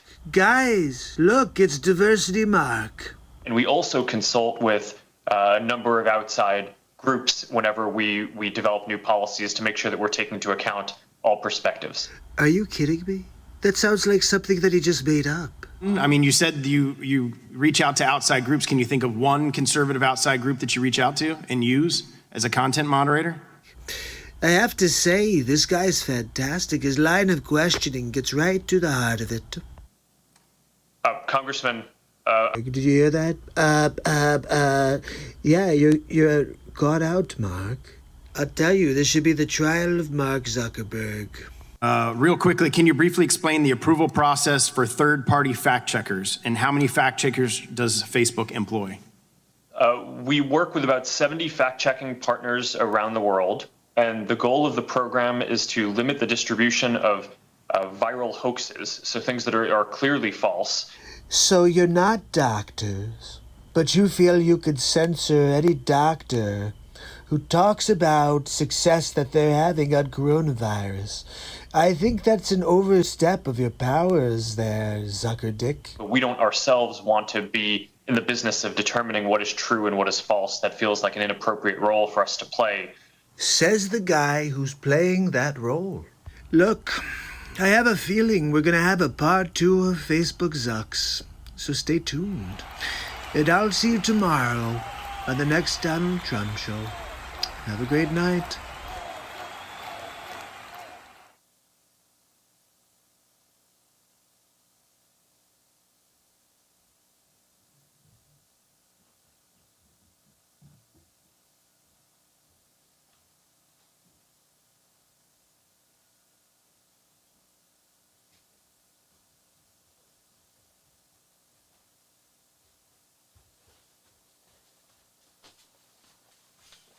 No, just like, I can't even figure this out.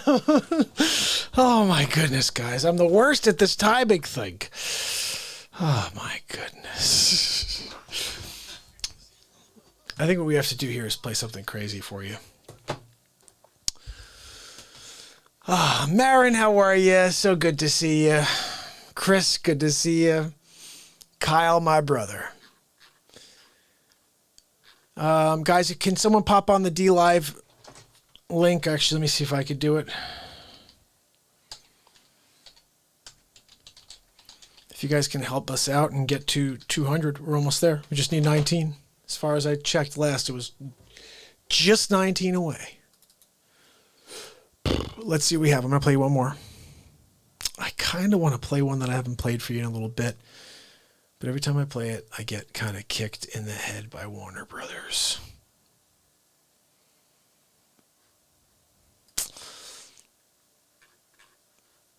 Let me see what else I could do for you here.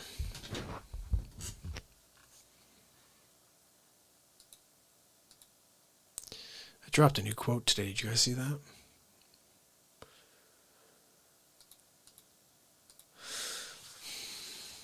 Hey, Sabrina, how are you? Good to see you, Sabrina. Wasn't that funny about Zucker? The old Zucker chooch, really. Brandy Carlisle, the story. Paulie asked me about that. That's right. I gotta try to do that. Here's the DLive link. Trying for 200 subs. Yeah, guys, we're almost there. We're almost there. We just need a few more. I'm gonna play you the ultimate Real Talk episode because we're at 27. I would love to see if you guys can push this up. I don't know. Let's will it to 30 right now. And when it hits 30, George said only person on Facebook. It is Mark. He is chatting to himself. So weird. Makes him look mental. That is so funny. Are you serious? I got to go and look at that now. So this doesn't go to Facebook. When I send messages, they don't go to Facebook. That is hilarious. So I'm just responding to like nobody on Facebook. It's just 1,000 messages from me because I'm always talking to you guys. George, that's hilarious. All right, guys, we're at 26. I'm going to play this just because I need a couple minutes here to get through this. And when I come back, we'll finish. We'll do something else. But this is probably the craziest Donald Trump episode. This is officially the episode where I put the most time into this. This is 5 mini-series episodes in one. It's called Dr. Evil Gates. And I hope you enjoy it. Hammerl and Jameson introducing episode 16 of the Donald Trump Show, The Gates to Evil. Thank you. Thank you very much. Thank you for joining me on episode 16 of the Donald Trump Show. Today we're talking about Dr. Evil. That's right. Bill Gates, Fauci. They're all in it together. And I think you'll be surprised when you see Vladimir Putin in the mix. And even George Soros. So we're going to get into it now. Let's take a look at the first piece. Dr. Evil, are you there? Well, hi, Bill Gates. How are you? Do you have a second to talk? Yep, I'm here in the evil lair right now. I heard about all your work on the vaccines. Quite promising. Hold on. Put you on speakerphone. So tell me, what's the latest, Bill? Look, we have to get our vaccines in order if we want to try to stop the spread of the coronavirus. And consequently, I own all of the patents and I have all of the companies that are actually going to provide the vaccines. And Moderna, you may have heard of, that's actually my company. I'm going to be the one who makes all the money at the end. But we have to do it. It's going to kill a lot of people, and it's going to put a lot of more money in my pocket to be the shelf effect, where everybody else dies and I get everything. I'm going to try to take over the world, is really the plan here. Look, Bill, that's usually what we do here at Evil Headquarters. I'm frickin' Dr. Evil. Anyway, how could I help? Well, it looks like I've got everybody lined up and ready for the big reveal. They're all afraid. They're at home quarantined, and they're not sure if it's safe to go outdoors. So they're ready for the takedown. Yeah, I get it. You want to take over the world. People are starting to understand that I have an ulterior motive, and it's financially based, it's population reduction based, and they don't like it. And I just want to try to find out how to do it successfully like you did.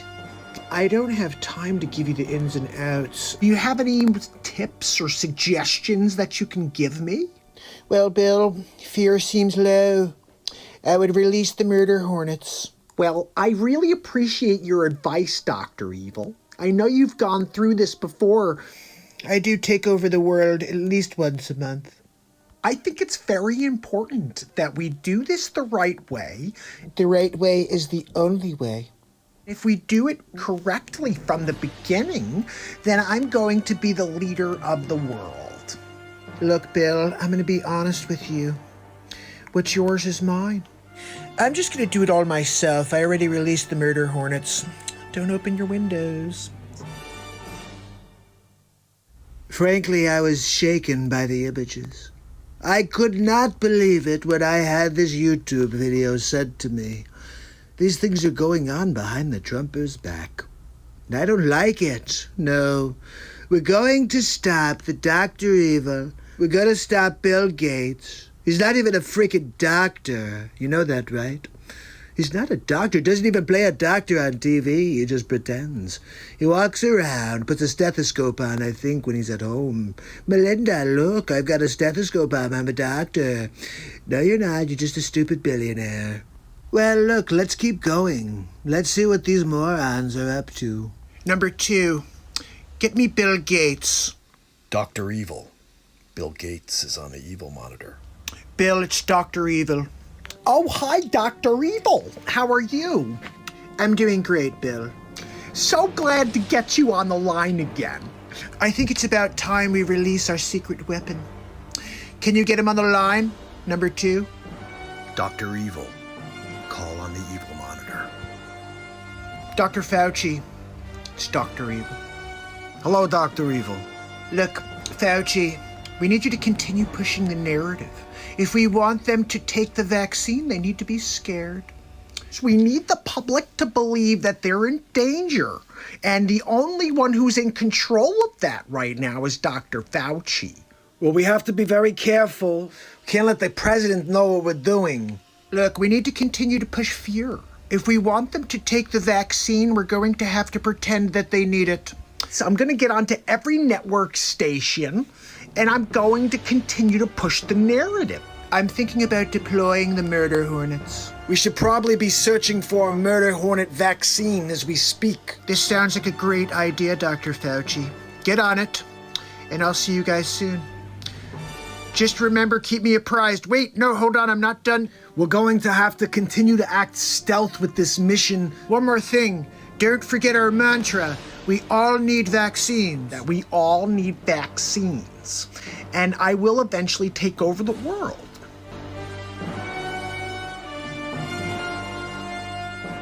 See, this is the agenda of the New World Order, run by Bill Gates, President Xi-Hol.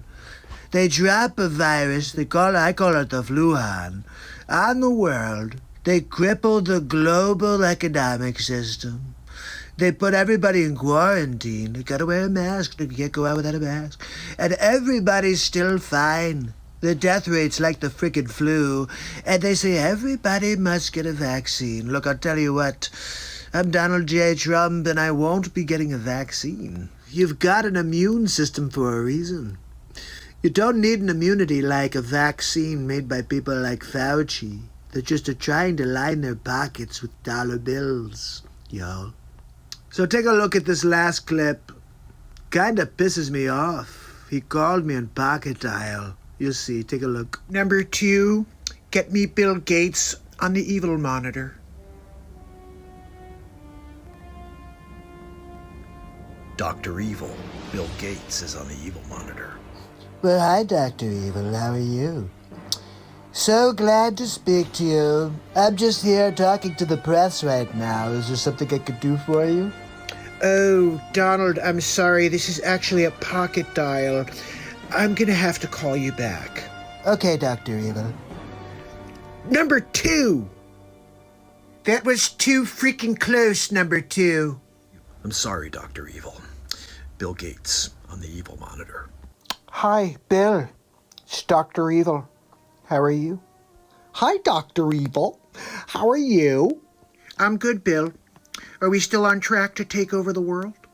So Dr. Fauci went on the front lines again today and told people they need to do even more extensive social distancing. They need to stay away from each other more. We have to develop the vaccine before too many people die, and then we won't be able to make all of that money. And what does Fauci have to say about it? I'm going to try to get Dr. Fauci on right now. Dr. Fauci, are you there? Bill, how are you? It's Bill and Dr. Evil, and he's on the evil monitor with us. Dr. Evil. Gentlemen, the fear-mongering's not working. You're going to have to find a different strategy. I'm getting very nervous about this, Dr. Evil. I think I may back out of this entire thing if we don't bring the vaccine to market next week. I'm out.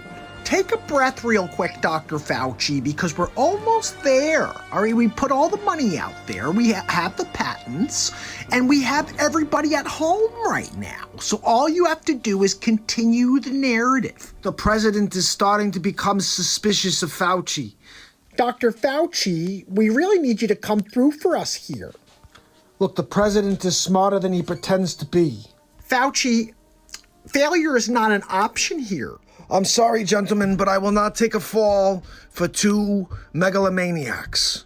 Okay. I think I've heard enough. Excuse me. Yes, release the murder hornets. Yes, Bill Gates' house and Dr. Fauci's. That's right. Yep, thank you. Okay, yep, fantastic. I'm sorry, gentlemen. I just can't stand you anymore. Look, I have to thank MAGA lover QAnon 1984 for sharing these 3 videos with me. Oh, wait a second, I'm getting in my ear that we have one more for you. Hold on one moment. Let's get to it. Ladies and gentlemen, the scene is set. Number 2.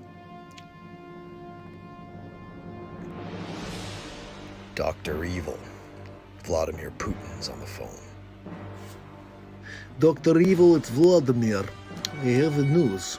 Well, it's really good to have you on the line, Vladimir. I'm so glad that our plan is working. Right now is good mission. The American run.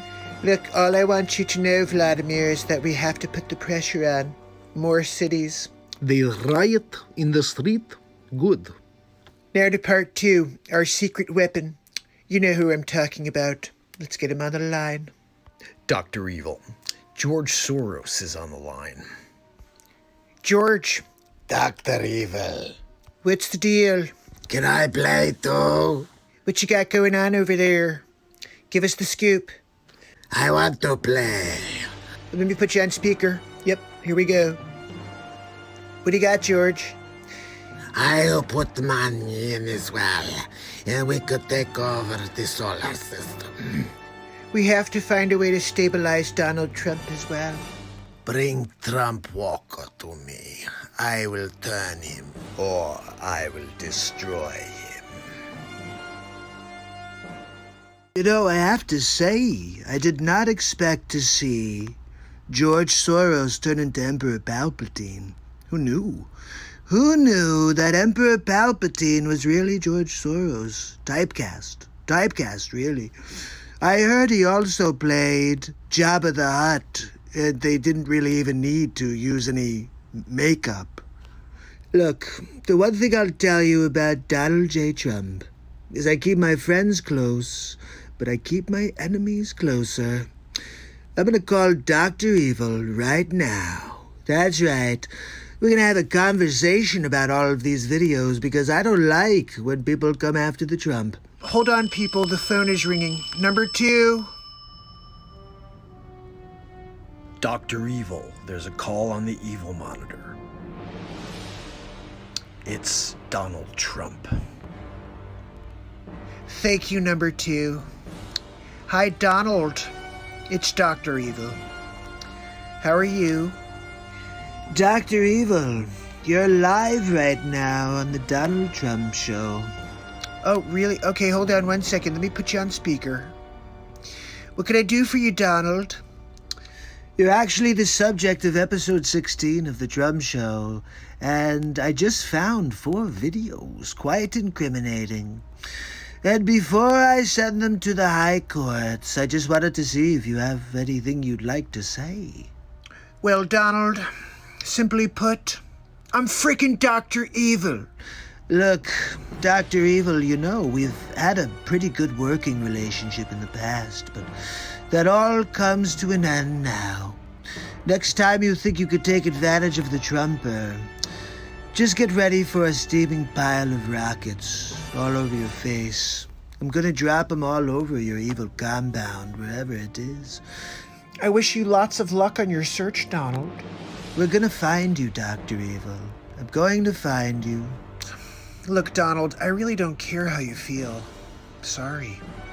Perhaps if I tell you about the newest technology we're going to use to take you out in your compound, would that interest you, Dr. Evil? No matter what tech you have, Donald, you get... Hello? Donald? Number 2! He hung up again, motherfucker! I love that ending. When we did all the Dr. Evil stuff, every time you get to the end of a Dr. Evil, he gets demolished. Hold on a second. I actually sent this to myself, guys. Episodes 1 through 7. Hold on a second. Let's see if I can find this. I just found it the other day, and I was like, this is how I'm going to be able to locate it. Check this out. Here we go. How do I find this? Wait a second. This is part of my show? Guys, it's on the show. Hold on a second. Hold on a second. We're playing this right here together. All 7 episodes. I didn't know it was on this show. I thought it was on... That's why I've been having a hard time finding it. Let me find it on my page. I think I have to look at my own page. Let's see. So this is... let's just type in Dr. Evil.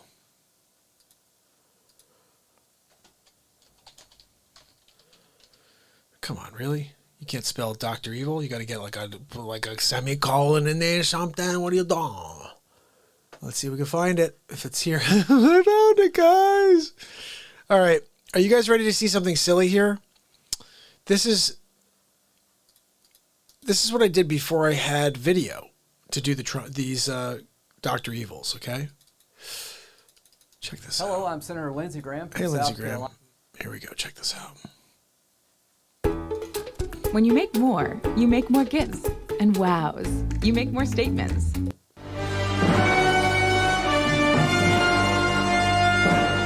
This is Dr. Evil.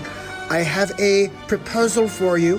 You have 24 hours to pay me $10 billion, or I will strike every major city with our hypersonic laser. What say you? Well, the United States of Trump does not negotiate with terrorists. I'm sorry, Dr. Evil. Do you have another proposal? Maybe I can buy the laser from you. How about that? Huh? Trump will buy it from you.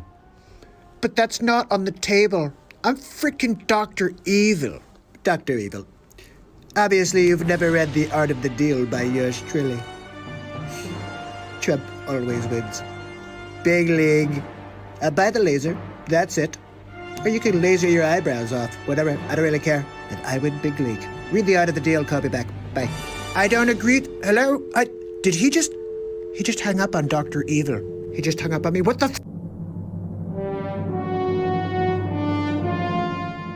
Dr. Evil, Donald Trump is on the line for you. Thank you, number 2. I'll take the call in my secret lair. Donald, glad to get you back on the line. Dr. Evil. Yeah, I read your crap book. Oh, you did? I thought you'd go audiobook. I didn't know you knew how to read. Of course I know how to freaking read. I'm Dr. Evil. You can get my book. It's on Amazon, or it's in Mentor Box, too. Unlike your crap book, that's why I read every single page. Oh, you did? Did you read chapter 13? The Power of the Hang-Up? No, I did not read that section in The Art of the Deal. I did not... What? Hello? He did it to me again, didn't he, number 2? Son of a bitch!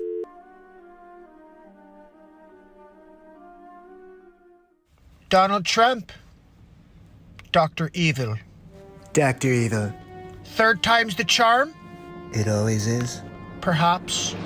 Dr. Evil, we're having an issue with the Evil monitor. Oh, Donald, hold on one moment. Number 2 says we're having a problem with the Evil monitor. Ooh, an Evil monitor. What's that? Dr. Evil Trump needs his own Evil monitor. Wait, what are you wearing? It's Dr. Evil Trump.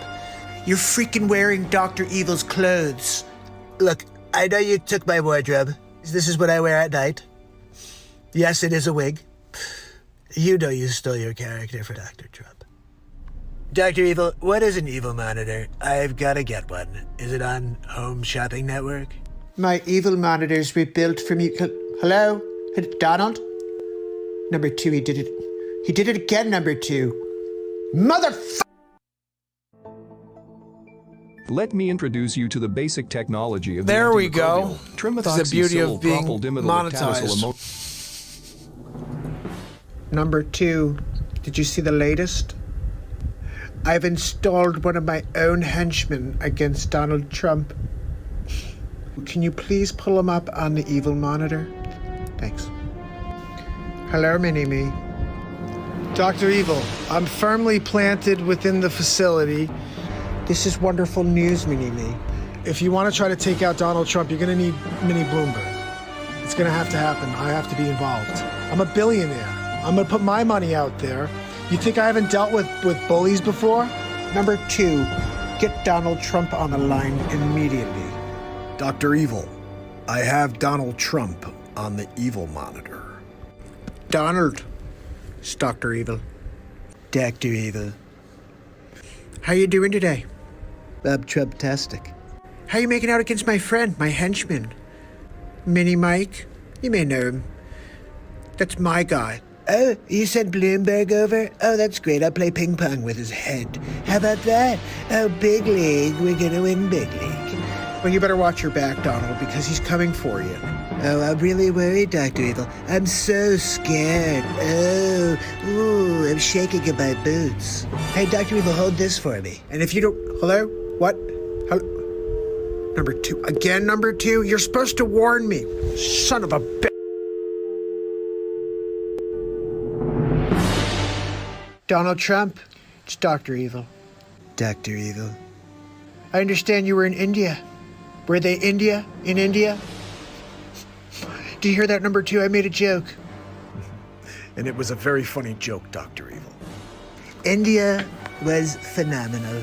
Melania and I loved India. Thanks for asking, Dr. Evil. But I gotta ask you, have you seen the debates? I'm loving the debates right now, Dr. Evil. Have you seen them? I'm freaking Dr. Evil. Of course I've seen the debates. Have you seen Mini Bloomberg? Oh, Mini Bloomberg, my henchman. Of course. It's laughable. He's trying to go after Bernie. He can't feel the burn because Trump is gonna win big league.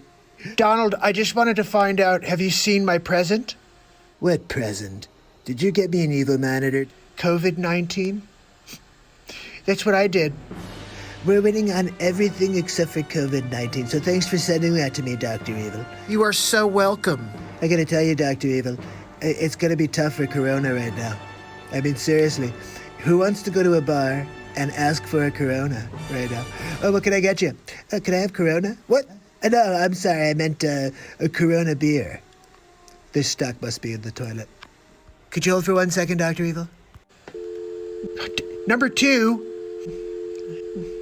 Oh, fuck.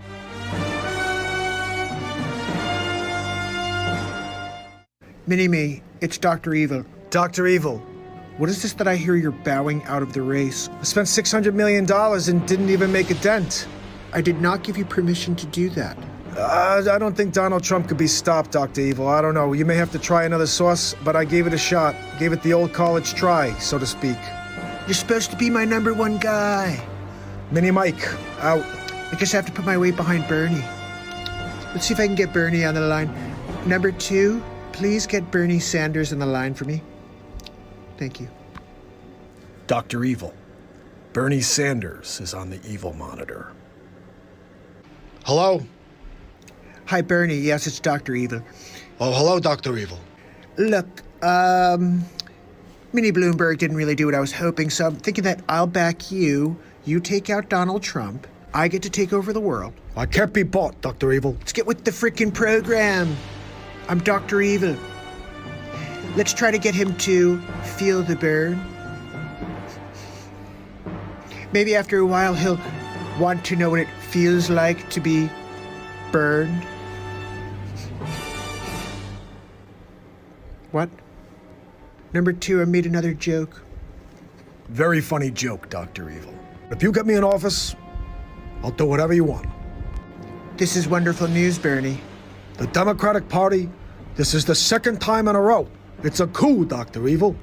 You call Donald Trump, I bet you he'll tell you the same thing. Number 2, please get Donald Trump on the line. Thank you. Dr. Evil, Donald Trump is on the evil monitor. Hello, Donald. It's Dr. Evil. Dr. Evil. How you doing today? I'm doing Trump-tastic as per usual. How are you, Dr. Evil? Dr. Evil's doing wonderful. Thanks for asking, Donald. Donald, is it true that the Democratic Party has it out for Bernie? Well, I would tell you this, Dr. Evil. I am pretty sure that the Democrats do not want Bernie in office. Interesting. They're just not going to give him the time of day. And the biggest chance of them actually defeating me is with Bernie. More of a challenge, I would say. I mean, let's be honest. Joe Biden, have you seen this guy? He can't even have a conversation. The guy is like he's falling asleep on stage. Sleepy Joe. Joe, what are you doing, Joe? You should be at home taking a nap. Oh, you're just doing it on stage. Oh, okay, good for you. Well, I'll tell you what, Donald, you're going to have to go up against Bernie. I'm not really too concerned. Do you want to back Bernie? Go ahead. You want to back Joe Biden? Whatever you want to do, I'm Trump. I'm going to win big league. Well, you better watch out for him, Donald. He's coming for you. You're going to feel the burn, Donald Trump. I'm Dr. Frickin' Evil. Be prepared to feel the burn. Oh, hey, hold on 1 second. Did you see this one, Dr. Evil? And I'll tell you what. Hello? Number 2. What the frig, number 2?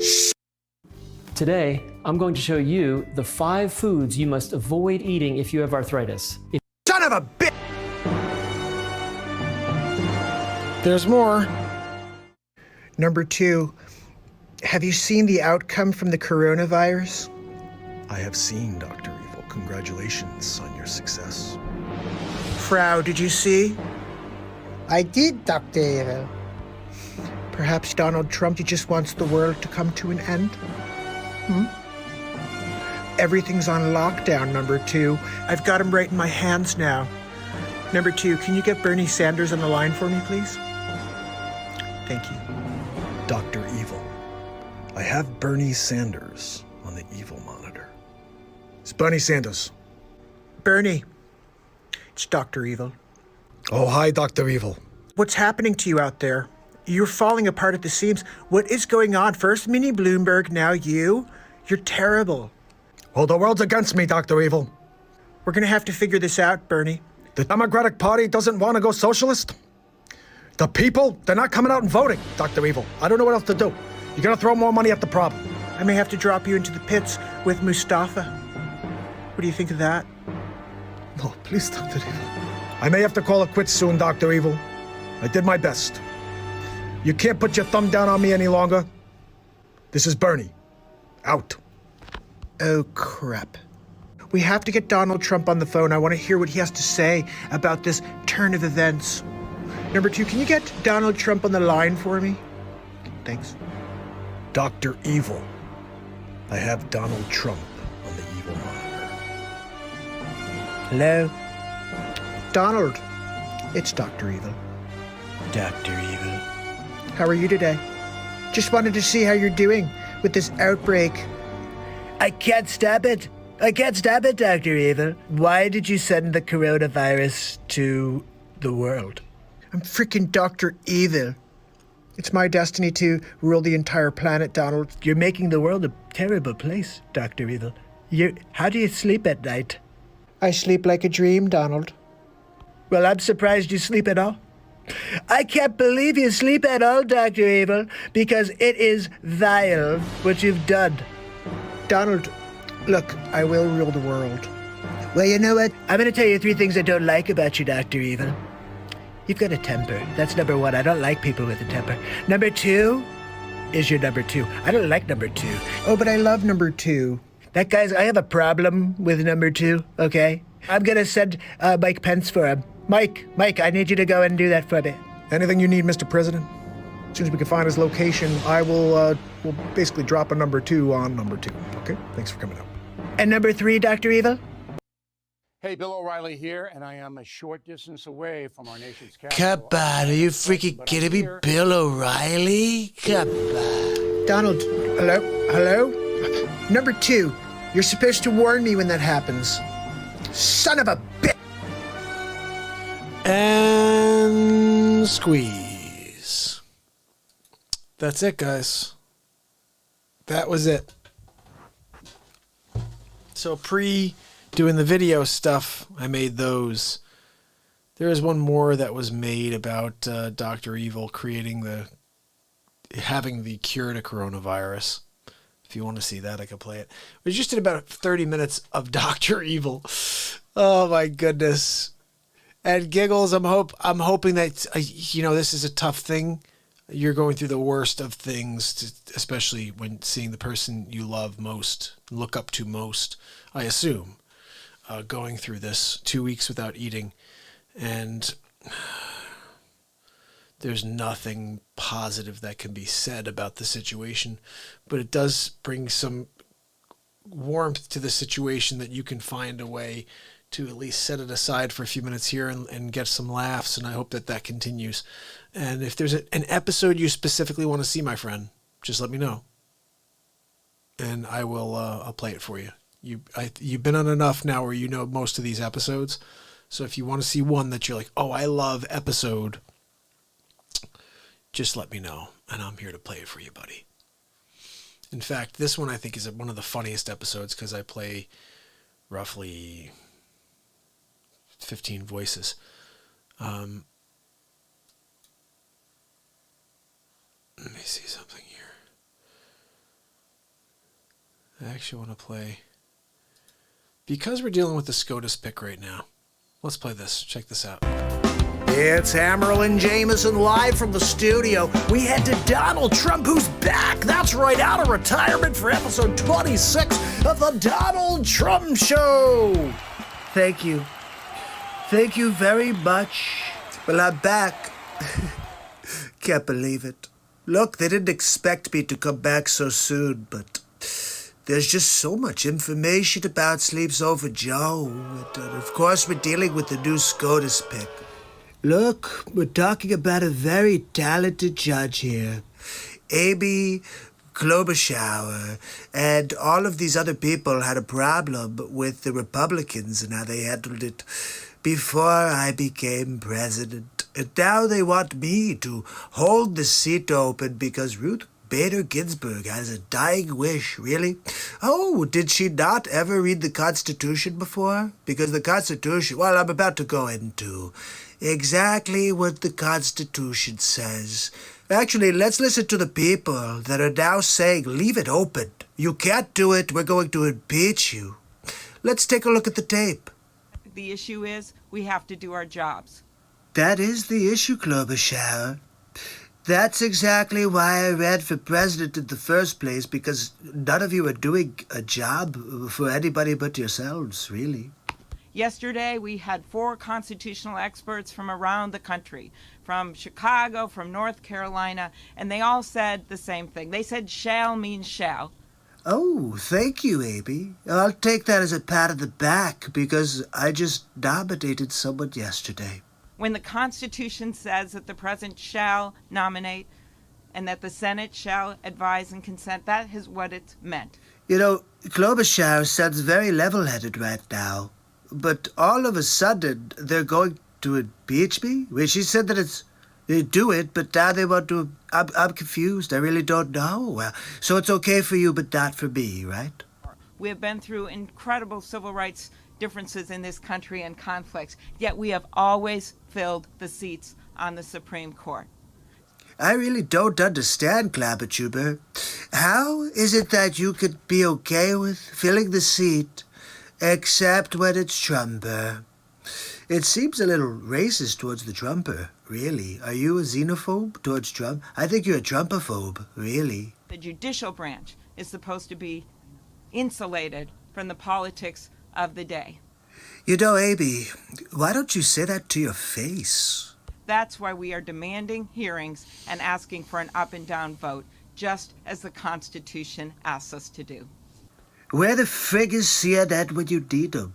You think they'll play this Trump show? They should. But no, you'll never see it unless you tune into Real Talk, really. Come on. They just told you. It's the freaking Constitution. Thank you, Leader. You know, I've served in the Senate longer than anybody who's here. Really? Are we supposed to be surprised by that, Jason Robards? We will not do our job. We will not do what we're paid for. We will not do what we're elected for. We will not do what we're taking a solemn oath to do. Hey, it sounds like a typical Democrat. Instead, they should be working across the aisle to fill this vacancy as has always been done. You know, Dwight D. Eisenhower is correct. We should hashtag fill that seat. Do what we have always done. Hold a hearing. Rank partisanship should not trump how we've always treated Supreme Court nominees.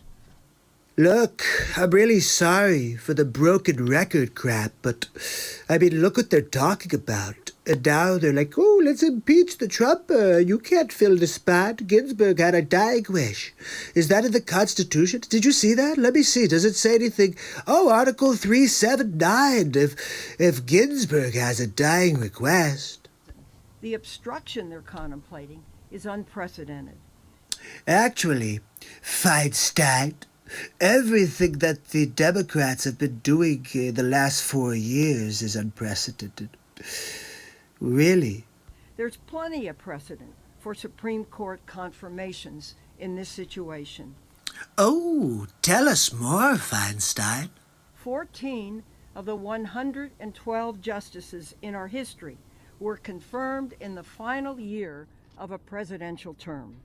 And there's about to be one more. Finally, let me quote Justice Scalia himself about the need for a full complement of justices. Antonin Scalia. He was a great SCOTUS. We miss him very much. Let's see what she has to say about good old Antonin.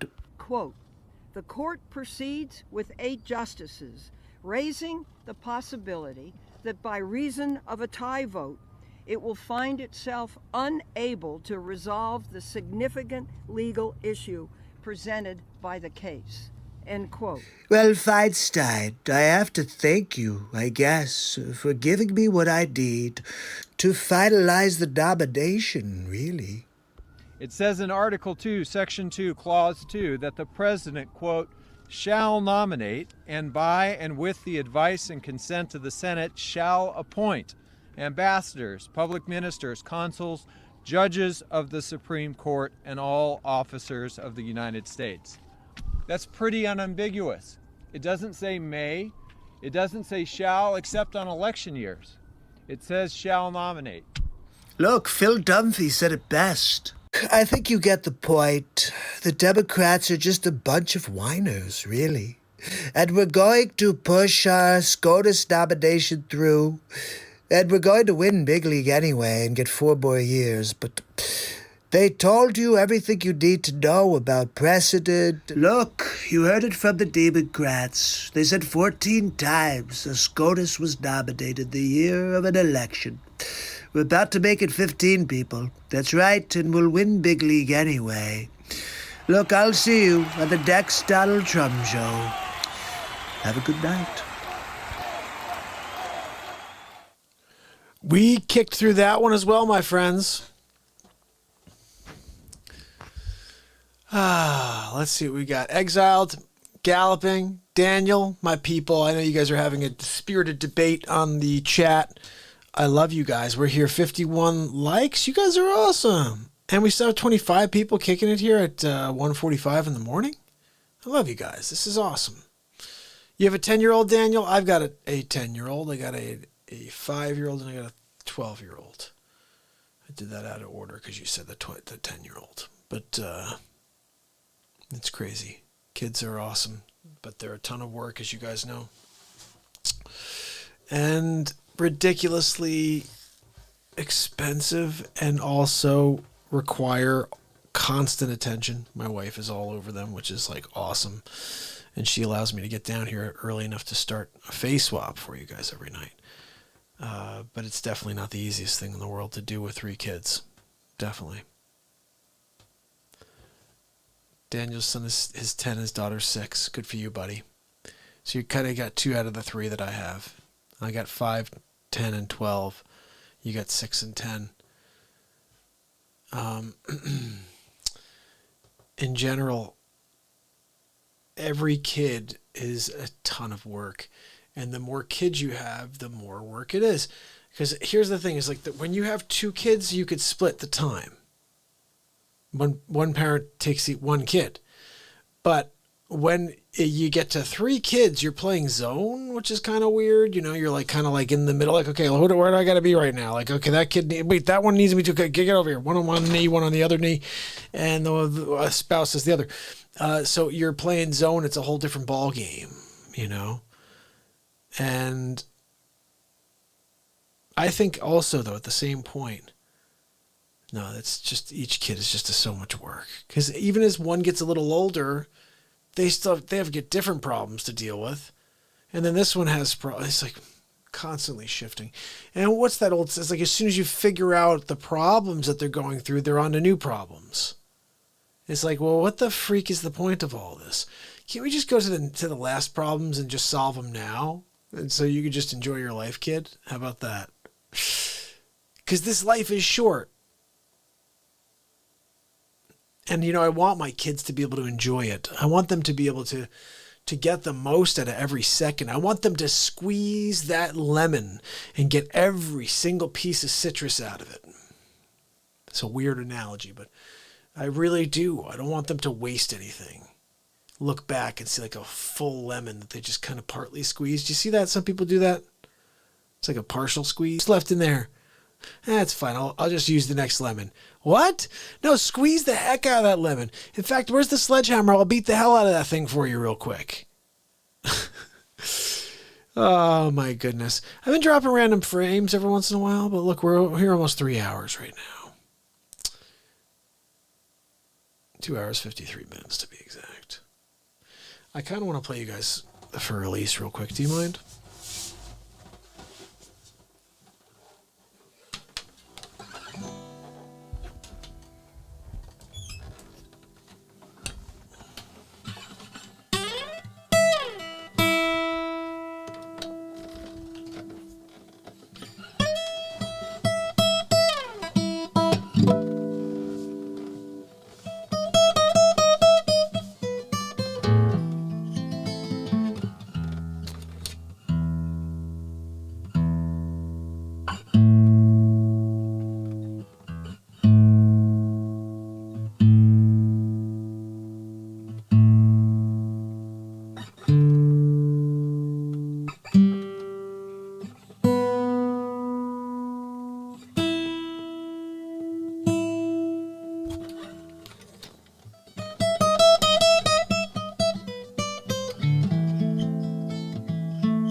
Let's see, guys.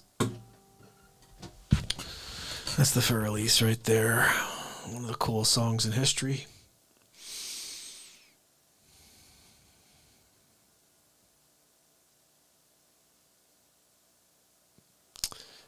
Gigs, I love you.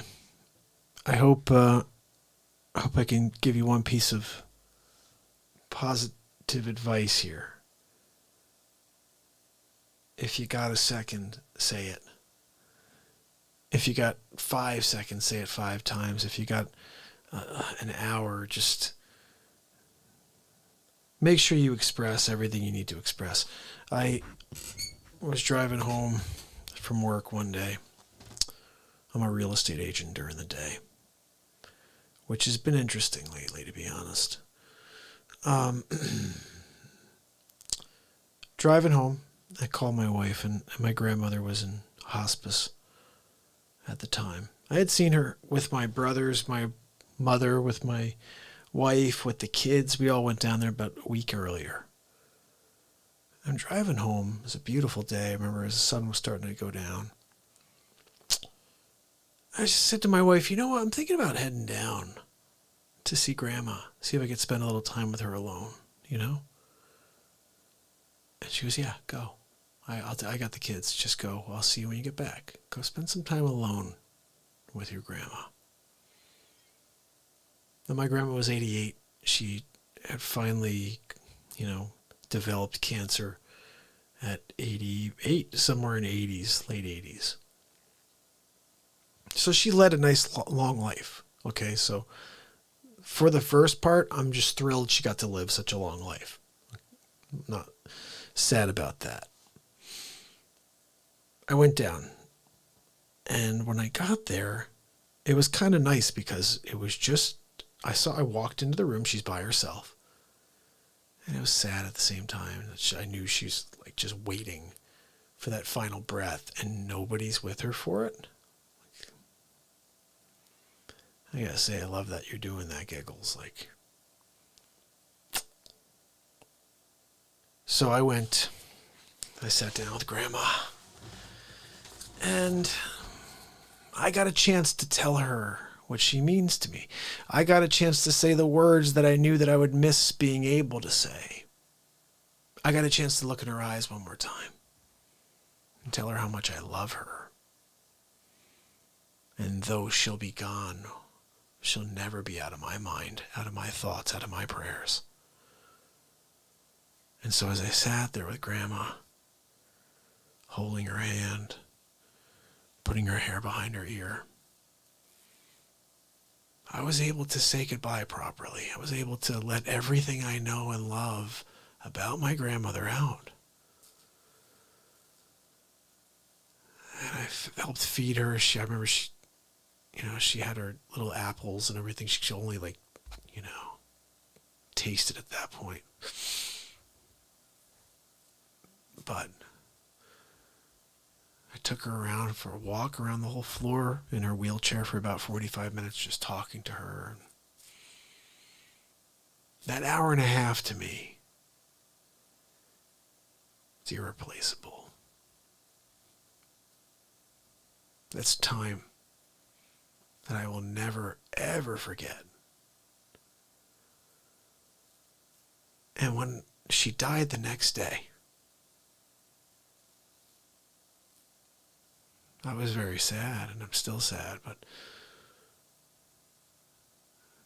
I just remember as I sat there at her wake and then at her funeral, looking around at everybody else, I couldn't help but feel bad for them. Because I was sad, but I was at peace. I had said what needed to be said. I would have loved one more day with Grandma. But she knew, whenever that last breath was, I wasn't sitting there still, but she knew. She knew that her grandson loved her more than anything. Because I spoke the words. I've never been afraid to tell people how I feel and how I feel about them. I only wish more people were willing to do it and just say, forget about the consequences. I don't care if I'm shunned. I really don't. I've been here for 655 days in a row, just trying to connect with this world and bring us back together because we've never been more divided.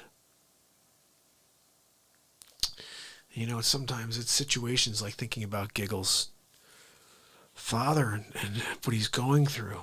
It reminds me of what I've lost and what I miss. And also what I showed appreciation to and what I didn't.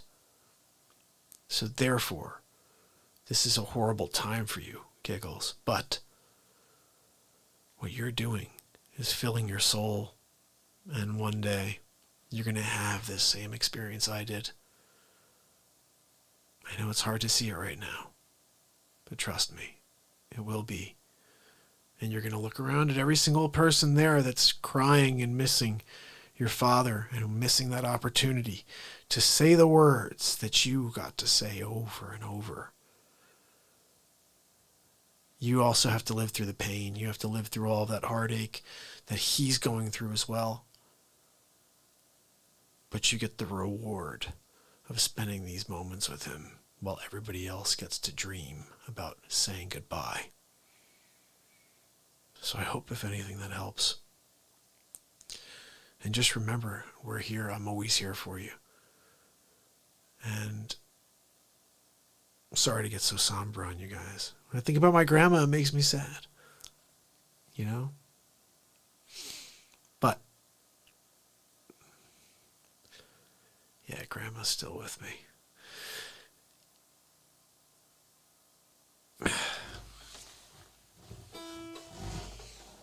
I wrote a song about a friend that passed away in high school. I don't think this is a good thing to play, but I just got really down at this moment, so I gotta roll with it. I'm not gonna kick the beat seat on this, I'm just gonna play the song.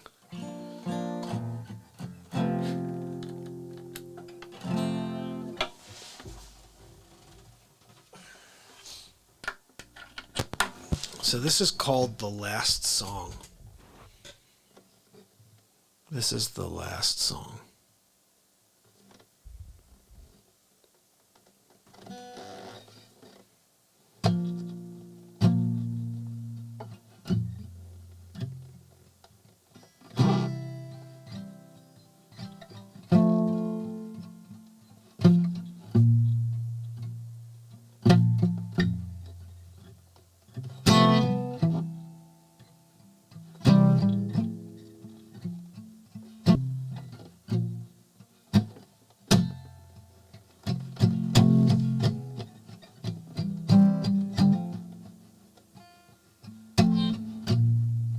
Just found out today that my friend has passed away,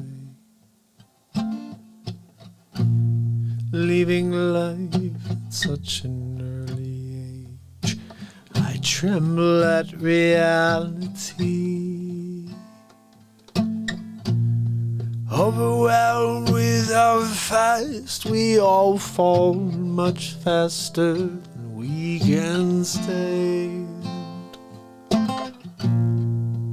The gates open up for my friend, yes, as he smiles away.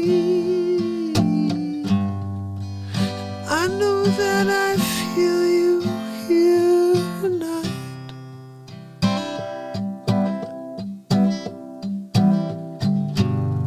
And I'd much rather live tomorrow than die tonight.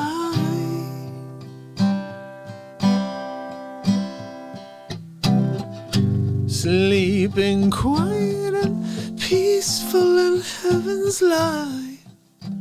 You're not alone.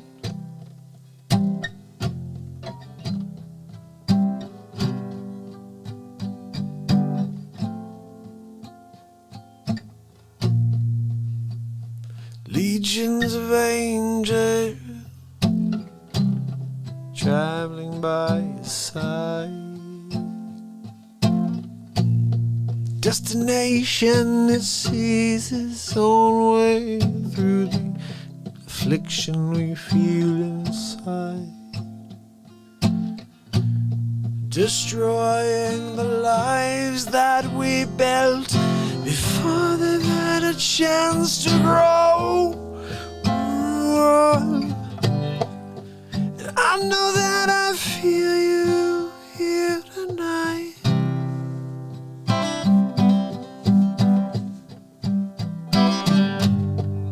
I'd much rather live tomorrow than die tonight.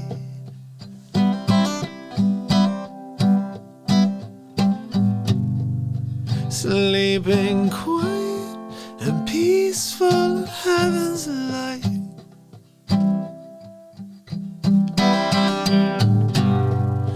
And I know that I feel you here tonight.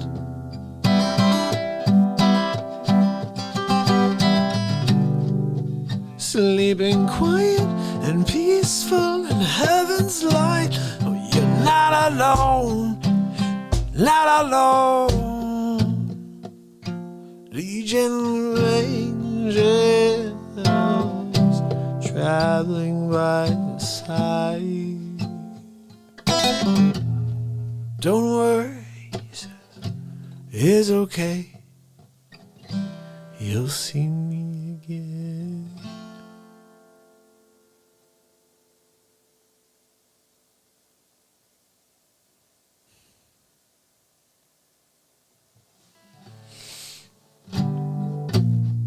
Don't worry, he says, it's okay. You'll see me again. Just love that line. It almost breaks my heart every time I sing it, but I love it. Don't worry, he says. Now, giggles. Both of my grandmothers, when they passed, that song is what I sang to get through it. That song is what helped a lot of people, actually. When my grandma Pires passed away, she passed away first, and that was when I was still a touring musician. It was about a year or two after I wrote that song. I changed the lyrics to say, just found out today that my grandma passed away, and the whole thing was about my grandma. I didn't do that here, I wanted you to know, because I wrote that song about a friend of mine, a friend Brian from high school. When I was about 20 years old, he passed away.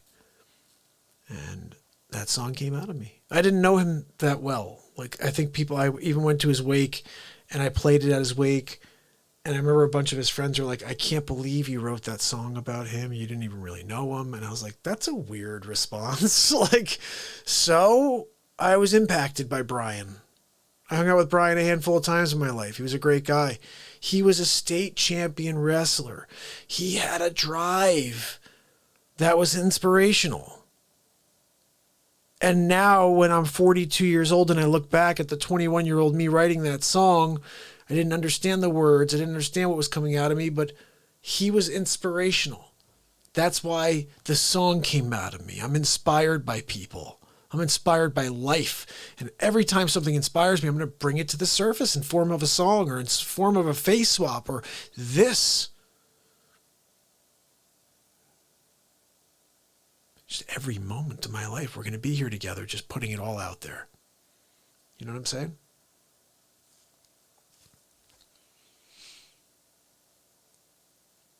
So I think I've kept it deep long enough, right? You guys want to see? I think we need to laugh. 3 hours, 12 minutes, and 17 seconds in. 20 more on DLive? Jeez, I thought we were at, hold on a second. Did we really go backwards, guys? If we went backwards, then somebody's really messing with us, because honestly, we only needed 19. Let's just see. Wow. Somebody did the old follow to unfollow. Really? Someone did the old unfollow? Deja Vu, thank you so much for the donation. Oh my goodness, Deja Vu, you're awesome. Hold on a second. Deja Vu's in the house. Let me just see. I missed this whole thing here. I missed the whole thing. Deja Vu, thank you so much. You are awesome. That is extremely awesome of you to support the program like you did. I think it was a diamond. I can't tell because I don't know, but I will say amazing of you. Thank you. Pretty sure it was a diamond. I see 113, which makes me very happy because 13 is my favorite number. So you're awesome. Thank you so much. Hit the road, Jack. Don't you come back no mo. Hit the road, Jack. That's right. That is right. So guys, let's, I'm going to play you one more because it's 2:08. I do have to get up tomorrow morning for hopefully to sell some real estate.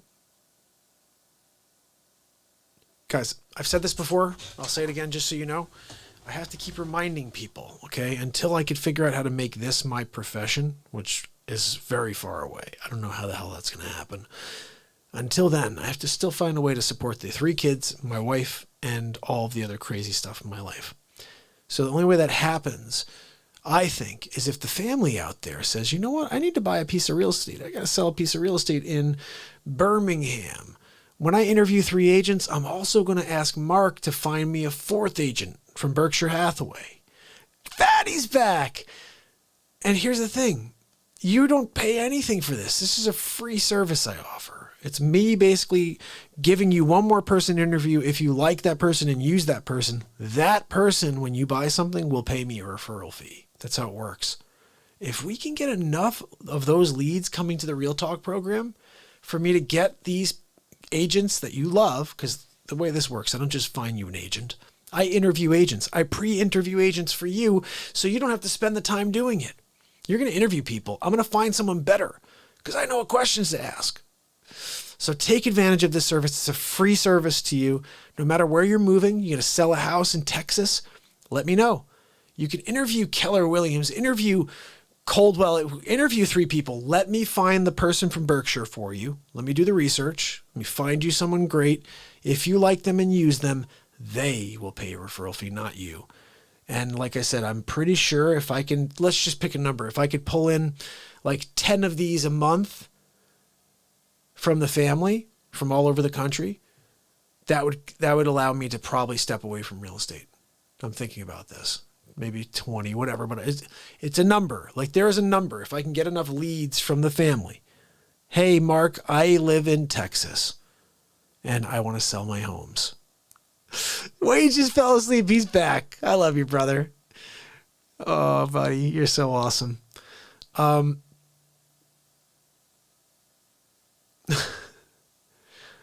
know what? George said something funny. He said, still can't believe you chose us over a successful music career. I didn't choose a successful music career. Who knows if that ever would have been. The full story behind that, just so you guys know, when I was 2006, okay? 2005, 2004, I went to a talent competition in LA. All right.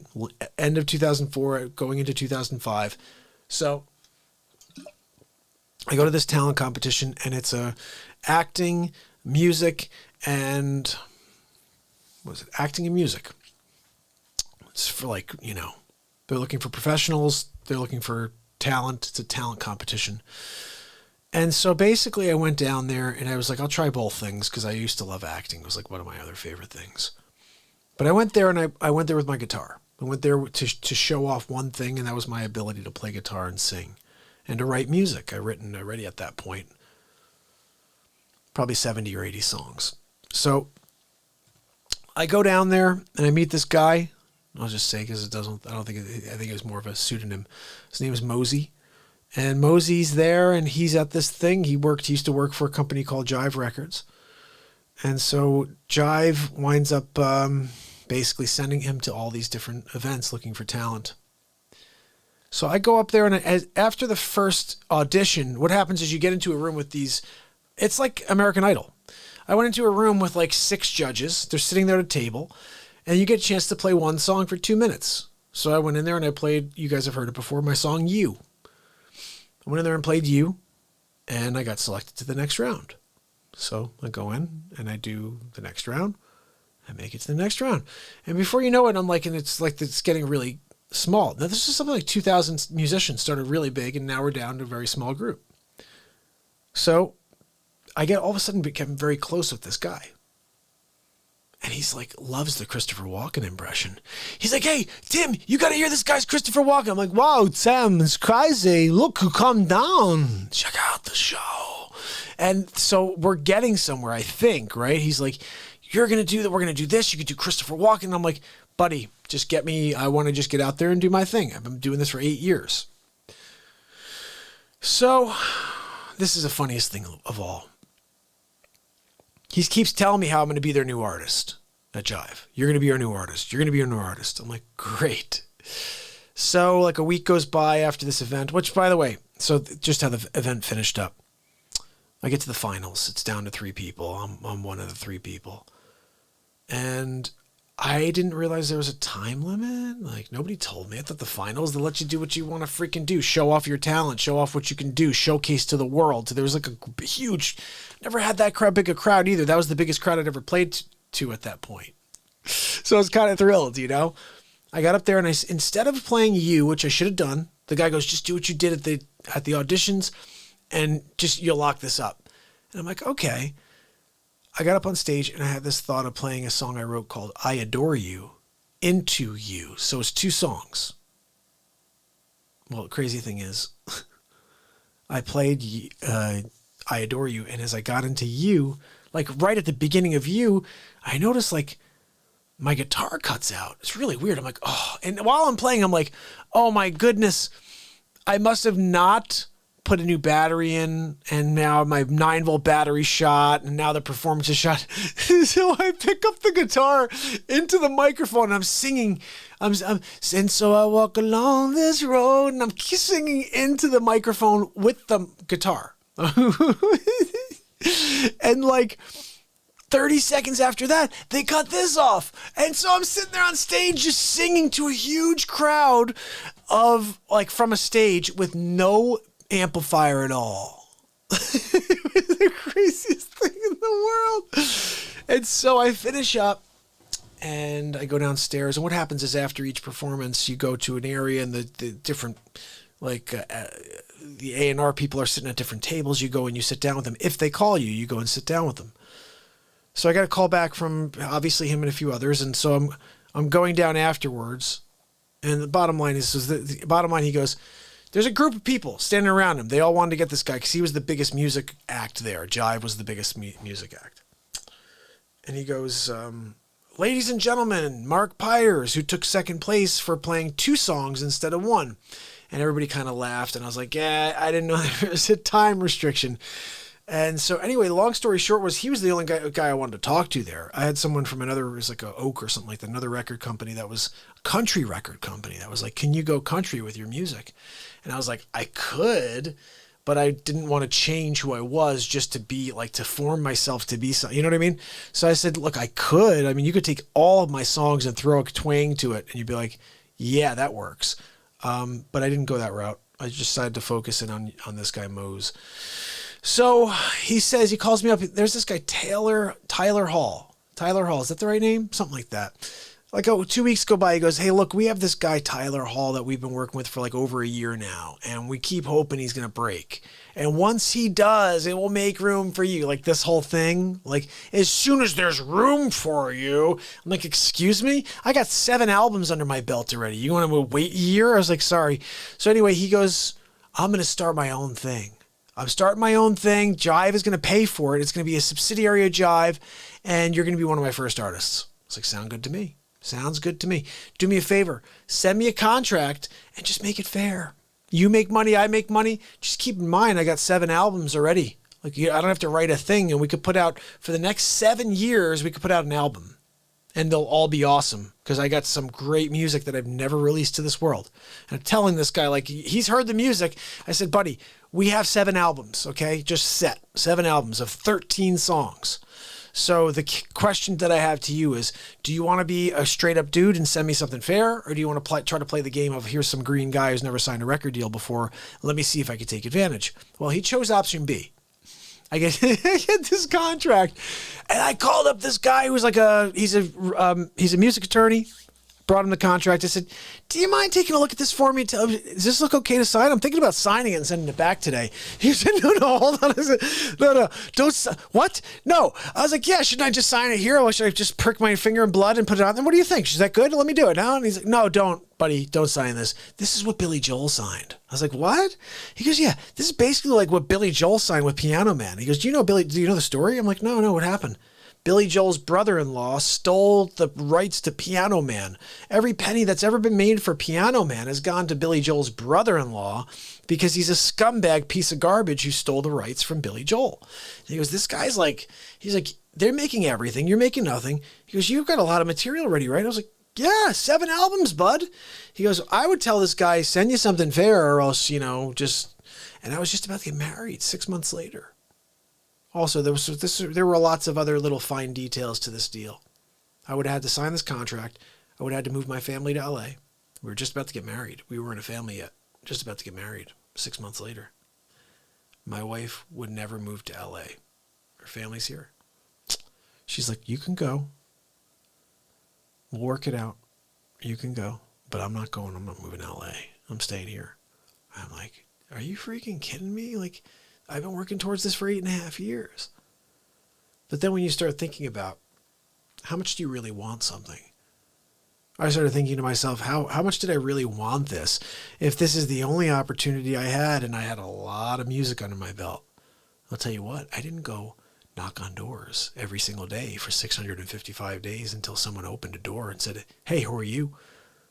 I was afraid of that. I stayed at my home. I wrote music. I woke up and then I'd sleep in and I wrote music and I'd travel the world like Kane from freaking The Legend Continues. And I was not motivated in order to accomplish anything for the greater good. My mission here for 655 is that I will never stop. So my motivation factor is different. My level of enthusiasm for what we're doing here is so much different than what I had towards music. So, George, I just want you to know that where we are right now is exactly where we're meant to be. I was never meant to succeed at music. I was never meant to break away and become this mogul real estate agent, which I do very well, but not the way that I should for what I offer. The services I offer, no one else offers, and I don't get the business that I should. Mostly because I'm shadow banned. Nobody even knows what I do. I'm just kind of out here waiting for leads from people. But what I am meant to do is bridge a gap between the divide. They're trying to make it even wider, the divide. Well, my bridge just continues to extend. There's no way that they can break us apart far enough for my bridge to reach. Nothing will ever stop what we're doing here, except people not showing up, really. I mean, that's the end of the day. Is like, if you guys show up, we can bring you back. We can bring you back. When you consume negativity, you become negativity. When you consume positivity, you become light. So just show up. I shut off the Negatube on December 31st, 2018. I never felt better in my life about not knowing what's going on in this crappy world. Are you kidding me? I don't need to hear it. I know what's going on. I don't need to hear it. Asteroid's coming tomorrow. I can't change that. Oh, hold on a second. Hold on, guys. Let me block that asteroid. Can't do anything about it.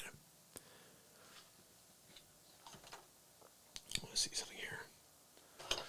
Not sure this is possible here.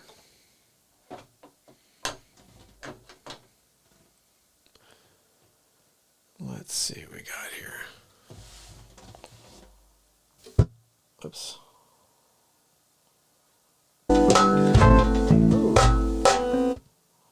Alrighty.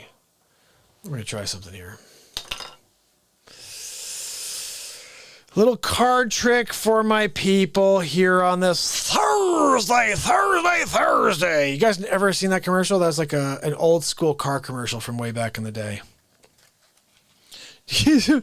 Okay, so back in the day when I was recording my real album, my first and only solo album, I recorded it at a place called Clinton Studios in New York City. And while I was there, I was really into magic at the time. And so I learned like all of David Blaine's magic tricks, okay?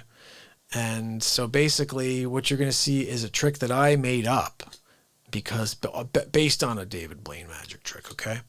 So let me see where the best way to show you this trick. So we're going to do is start with 2 cards, okay? I'm going to show you from the top how this works. And then we'll see if we can make some magic happen, literally, because this is the way we do this. It's literally magic. So we have 2 cards to start with. Okay, the first one is, some people have this as their favorite card in the world. It is the Queen of Spades. I'm going to put the Queen of Spades on top of the box. I figure the box is always a good thing for us to use so you could see it the whole time. Let me move it like that. And then the second card we're going to use is actually, this is my favorite card, the 7 of Diamonds, okay? So what we do with the 7 diamonds, and you have the Queen of Spades on the top of the box. If you take the 7 of the diamonds and you just kind of, you see what I just did with this whole deck? And right there, you see the Queen of Spades is now on the top of the deck. And right here, this is actually the 7 of diamonds. Now, what's really cool about this is if I take the 7 of diamonds and I actually put it into the deck like so. Let me just show it to you here so you can see. Okay, look. Okay, you see? 7 of diamonds. It's going into the deck. I'll even show it to you better. 7 of diamonds midway. Can you see? It's kind of hard to see with this. Hold on. Okay, look, right there. 7 of diamonds. It's going into the middle of the deck. Ready? Watch. Watch. I'm going to even show you like this. And just like that, all you have to do is give it a little tap, and then right to the top of the deck. Did you believe this? Right to the top of the deck, you get the 7 of diamonds again. So I just love this trick. It's such a cool trick. It's kind of like an ambitious card trick where you can keep putting it into the middle of the deck, you know, and see, right up to the top. Now let's just make it a little trickier just so you can see. So we take it again. We're going to drop it into the middle. Drop it in the middle. I'll show you where it is. No thumb. Wait, hold on. I'm moving it the right way. Okay, so no thumb weird tricks. There we go, right in the middle. Here we go, 7 of diamonds. I'm going to drop it in the middle. And did you see what just happened there? Let's do it this way so you can see. Let's see if this worked. Sometimes it works, sometimes it doesn't.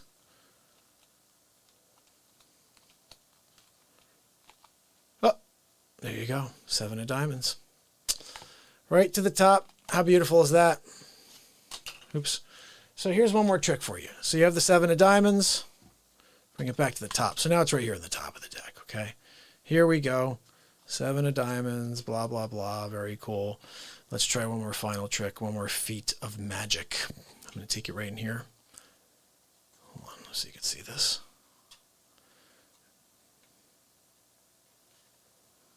Okay, it's right in there. Let me just make sure that worked. Of course it. Are you serious? It didn't work. You saw I put it in the right way, and still I'm getting the same result, guys. I don't know why. Hold on. Yeah, see, I'm getting the same result. Let's try one more time, okay? Hold on. I was hoping for something different to happen here. Hold on. So we take this, drop it again, final time. Look, it's the correct way. It's the correct way. Look. It's the correct way. Okay, look, we're putting it in here. Okay, right there. Here we go. Last time. Last time. Did you guys see that? Did you see that? Watch my hands. Watch.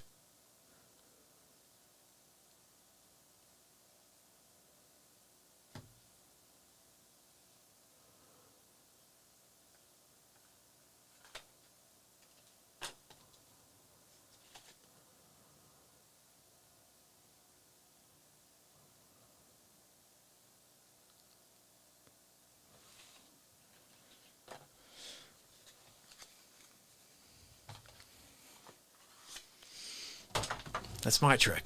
I created that trick. So I don't do much magic anymore. The snap change. What's the snap change? See, I used to do a lot of other tricks from David Blaine, like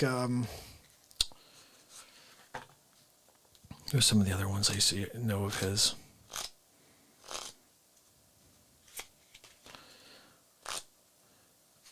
There is the one where you can switch out the kings to jacks or whatever. That was always a good one as well.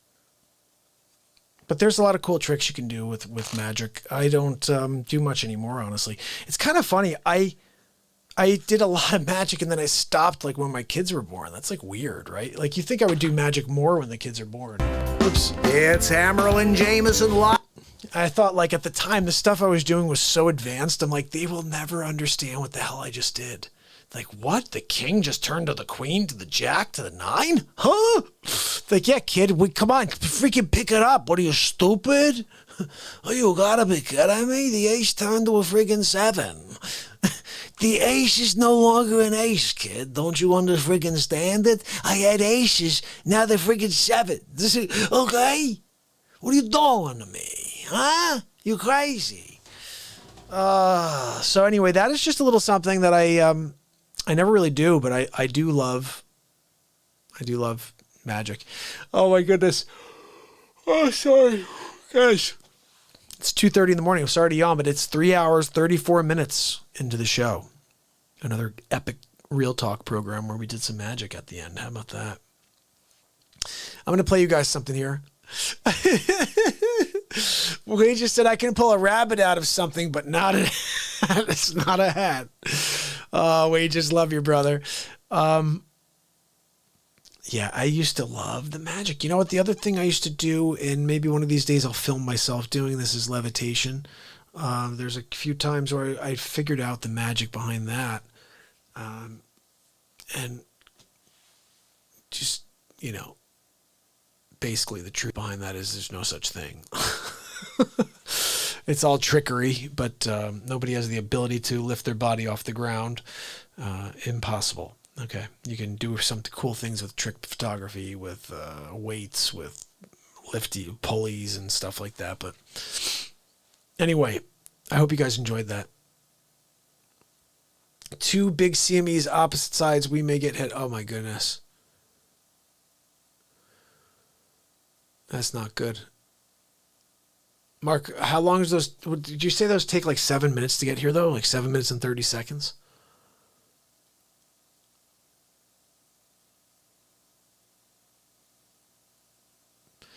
You know,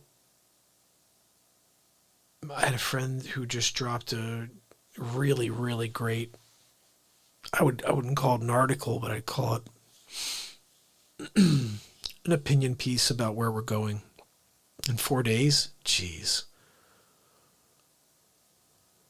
Shh.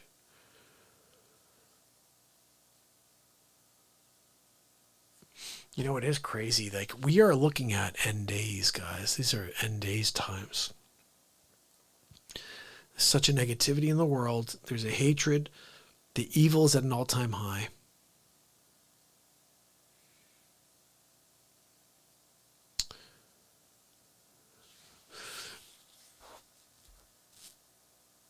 Sabrina, that's amazing. That is amazing. You know, there's a few people in this chat that would probably love to speak with you, Sabrina, that could probably benefit from less pain. I would say anybody who's interested should reach out to Sabrina. In fact, you guys can find her on my Facebook page, unless Sabrina wants to leave a link here. But that's an amazing gift that Sabrina has uncovered within herself. She's located her unique genius, guys. And the fact that she's sharing it with the world is amazing.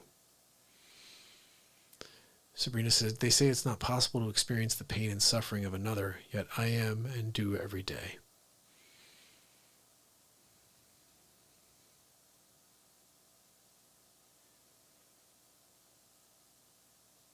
Whoa. Exiled says, I have a guy on my Facebook Florida list named Jason from Canada. He throws around over 100 leads a day for real estate. Holy cow. That I need to get some leads like that.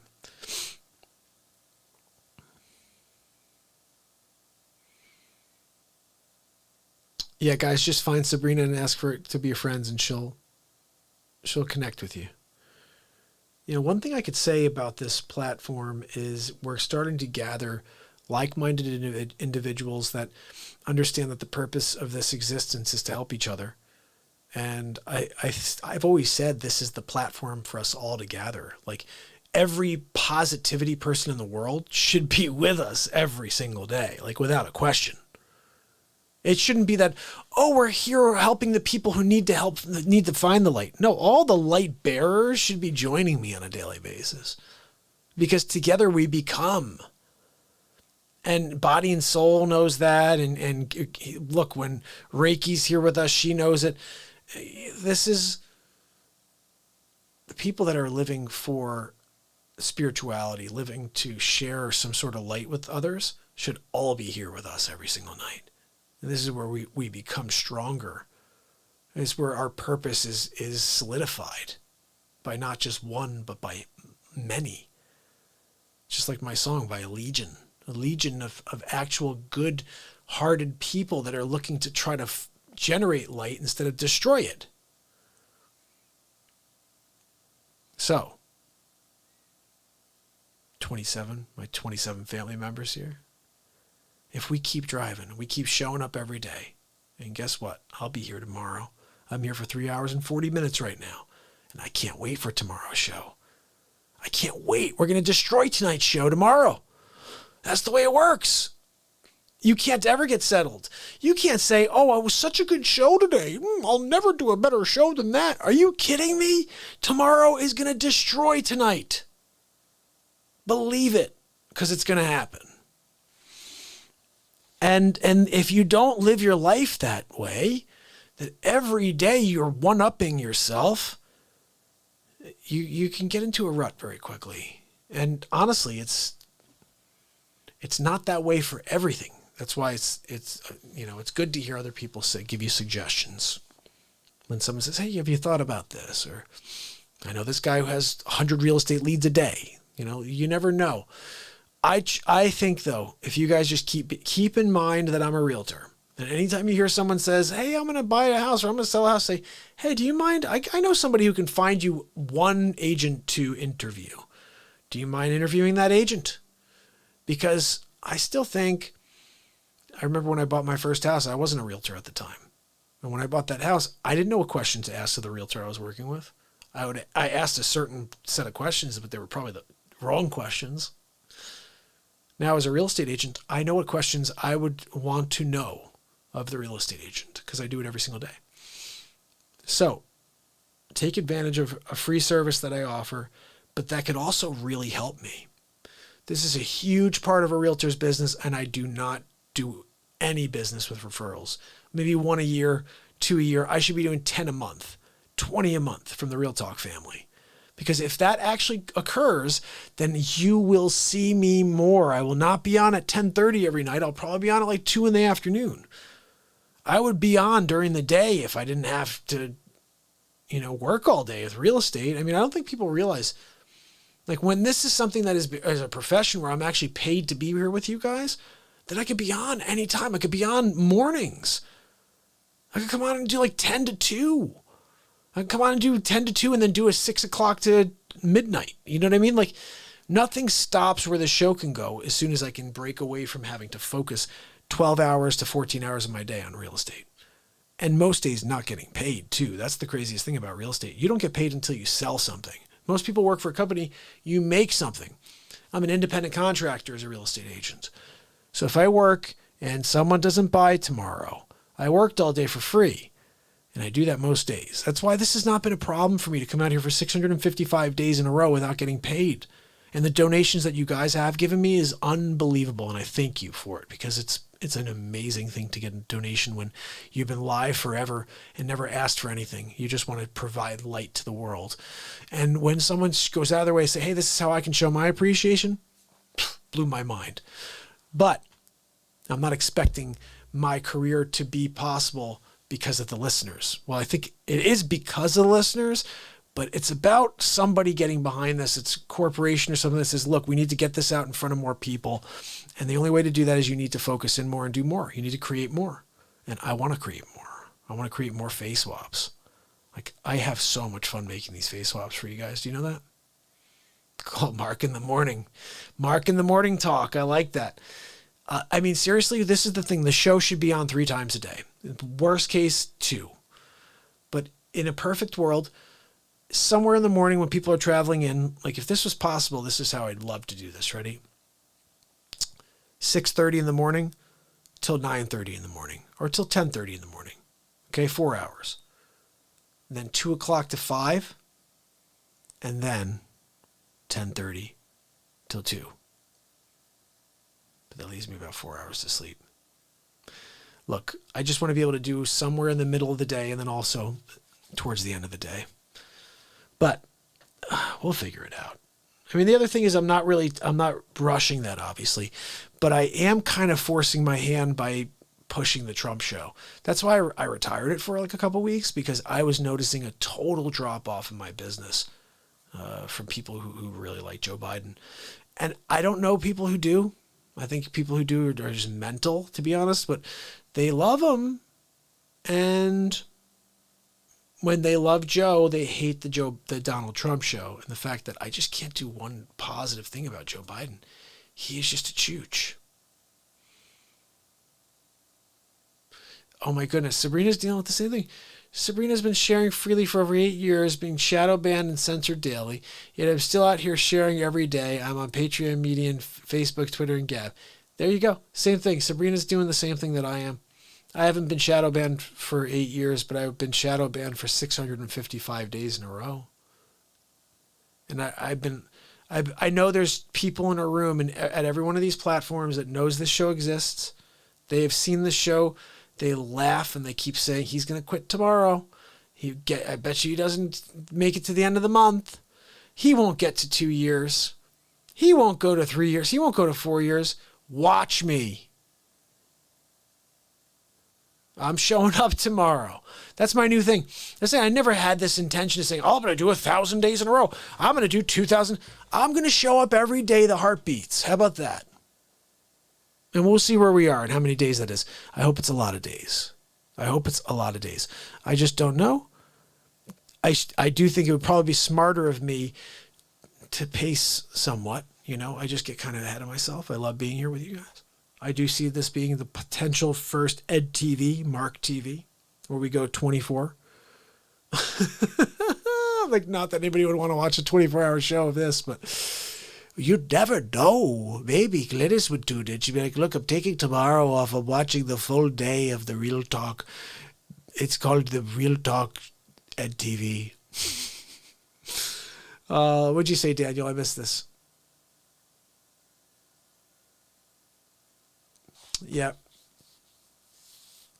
Daniel said, I would never charge anyone for any advice. You ask a question, I'll give you an honest opinion, and I'll try to keep it unbiased. Yeah, I think what's interesting about that. Aw, Liz, I'm so glad you're here. What's interesting about that, Daniel, is when you have something to offer, here's another way to look at it, though, because Sabrina's doing the same type of thing. When you do have something to offer that adds value to someone's life, then they almost, I understand the perspective, because I'm seeing a lot of people say, well, the other day I got someone said they can't watch the show because they thought that I was charging for it, which is not true at all. There's just memberships people can grab and to support the show, but it doesn't make the show any more exclusive or like that you're not seeing the show. Everyone gets to see the show. And one of my listeners, one of our subs here, one of our family members said, you know, I was at first very hesitant. You know, I didn't donate at first, and then I did because what I realized is, first of all, I'm not asking for it at all. You know, I'm just here to do a show for you guys. But this person was just saying that it's not, if you think about how you pay for entertainment, you go to watch a movie, you go to see a play, you go to see a theater event. That was the way she explained it. I never thought about it that way. She's like, you know, if I'm going to go and watch a Redbox on Friday, or I'm watching Mark, that's the way I thought about it. And I'm like, wow, I never really, because I thought I was blown away by the whole thing. When I got the first donation, I had to ask Sig about it. I'm like, what's this about? He goes, yeah, that's what happens when people appreciate your show. They'll support your show. I'm like, Really? I thought it would be some sort of corporate dude who came along and was like, hey, we want you to say this. Hey, Pepsodent, you know, and like do commercials. And I'm like, I'm fine with whatever. I just want to try to find a way to do this more. 6 hours isn't enough every day. One clip a day is not enough, guys. Okay, seriously? Do you guys see the new shirts? Let me show you again. Deplorable Unum with Trump's signature on it. How about that? And then check out the back.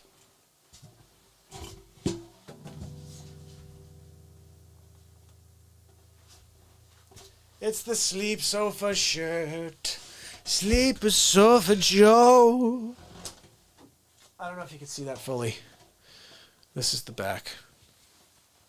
Sleepy poopy pants. Look, he's got a poopy in his back.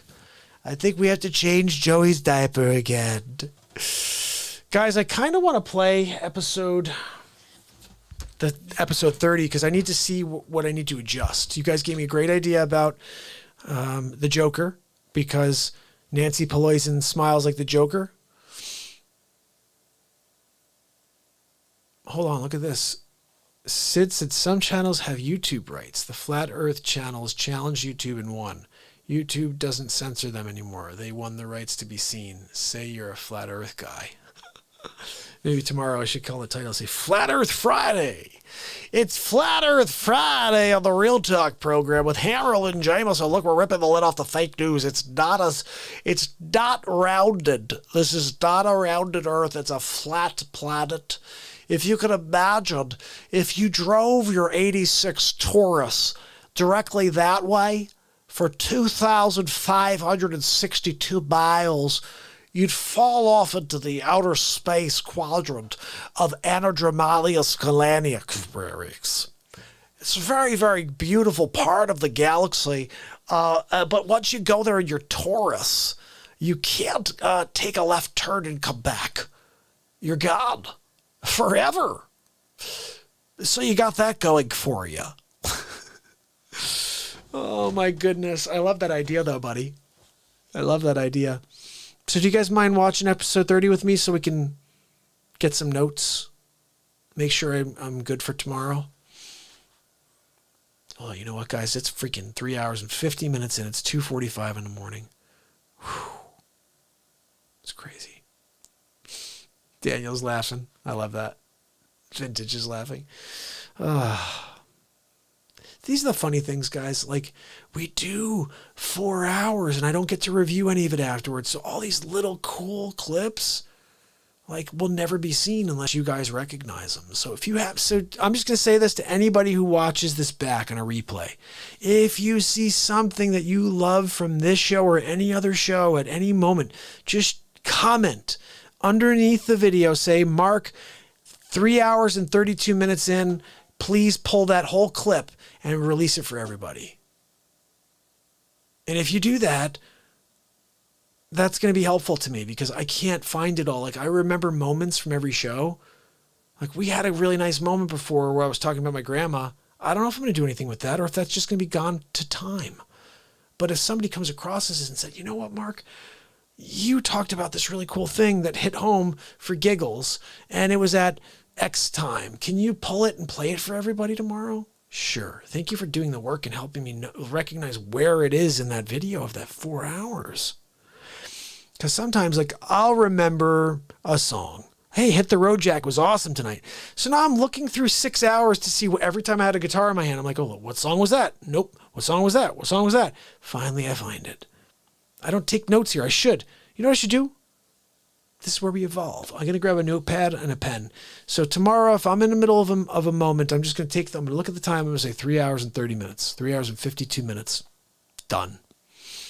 And then afterwards, I can look at that list and pull up what I really want to do and say. Guys, I'm about to hit a freaking wall. I'm going to hit a freaking wall. What, are you kidding me? It's crazy. It's 2:47 in the freaking morning, okay? How about this? I'm going to play you one thing real quick, and then you can go and have yourself a good nighty-night. And tomorrow, we're going to do the whole freaking thing over again, okay? This didn't upload. Are you freaking kidding me? You gotta be kidding me. Where's the Dropbox? Where's that Dropbox, the stupid Dropbox? You want to play games with the Dropbox on me like that? How dare you? How dare you? It's still uploading the Bulletproof Biden bit. I was going to play it. I was going to play it once for you because I think it was a very funny bit. Yeah, let's see. Vintage says 6 + 5 + 5 = 16 on the 16th. Not sure where that came from.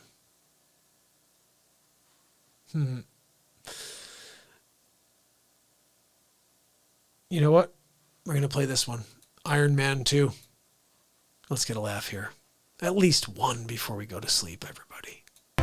It's Hammerlin Jameson live from the studio. Is it coming to an end? The movie scripts are starting to come in. Let's find out more from Donald J. Trump. Thank you so much for joining me on the balcony at the White House. I'm so thrilled to get a call today from Marvel. That's right. They want me to be the next Iron Man. I guess they've gotten kind of sick of Robert Downey Jr., who could blame him. Look, I'm happy to take on the role. I mean, I've always wanted to be in a Marvel film. And now I'm going to be Iron Man. I can't wait. First Superman, now Iron Man. Who's next, Thor? I could play Thor because I have the looks, really. More like Bruce Wayne. They should probably get the rights to Batman. But we did start discussing perhaps like a new superhero. Like, how about Megatron? I love it. But anyway, look, I just wanted to thank you all for coming out to see me after I demolished the coronavirus. That's right. You shouldn't be scared. Your president is a god. I just took it on face to face, head on, and I won big league. Winning big league always. Anyway, I've got to go. Have a good day. See you tomorrow. Oh my goodness, Glynis, I heard that too. I don't know if it was, if he said it again, that's brilliant, because a couple days ago he said he was on the campaign trail. He goes, look, I don't know what they gave me, but I feel like Superman. I was like, is he watching Real Talk? He's not, but we have to find a way to get him these bits, because I really kicked him hard with the Superman thing. Became, especially when you saw the Trudeau, with the whole thing with Trudeau. You know it's real. Look, Trudeau. Donald, what are you talking about? Oh, Trudeau, I just was saying that I'm Superman. You mean like Jarrell is your father? Hi, I don't know how to say your name. Erica? Erica? How are you, Erica? So glad you came by to join us here on the Real Talk program. On the program. Biden 1012. What was this? Did we finalize this? No, that's what this is right here, right? The bumbling poopy pants. Let's see what bumbling poopies was over here. Let's see. Oh no, this is that's right. This is Car Salesman Joe. Did you guys see Car Salesman Joe? Let's just quickly, because we're almost done with this. I want you guys to see one final time. We're gonna see that other thing over there, okay? Car Salesman Joe, where are you? Freaking car sales. He's a car salesman. I'm serious. He is. I don't know where the hell it is, but somewhere. Wow, guys.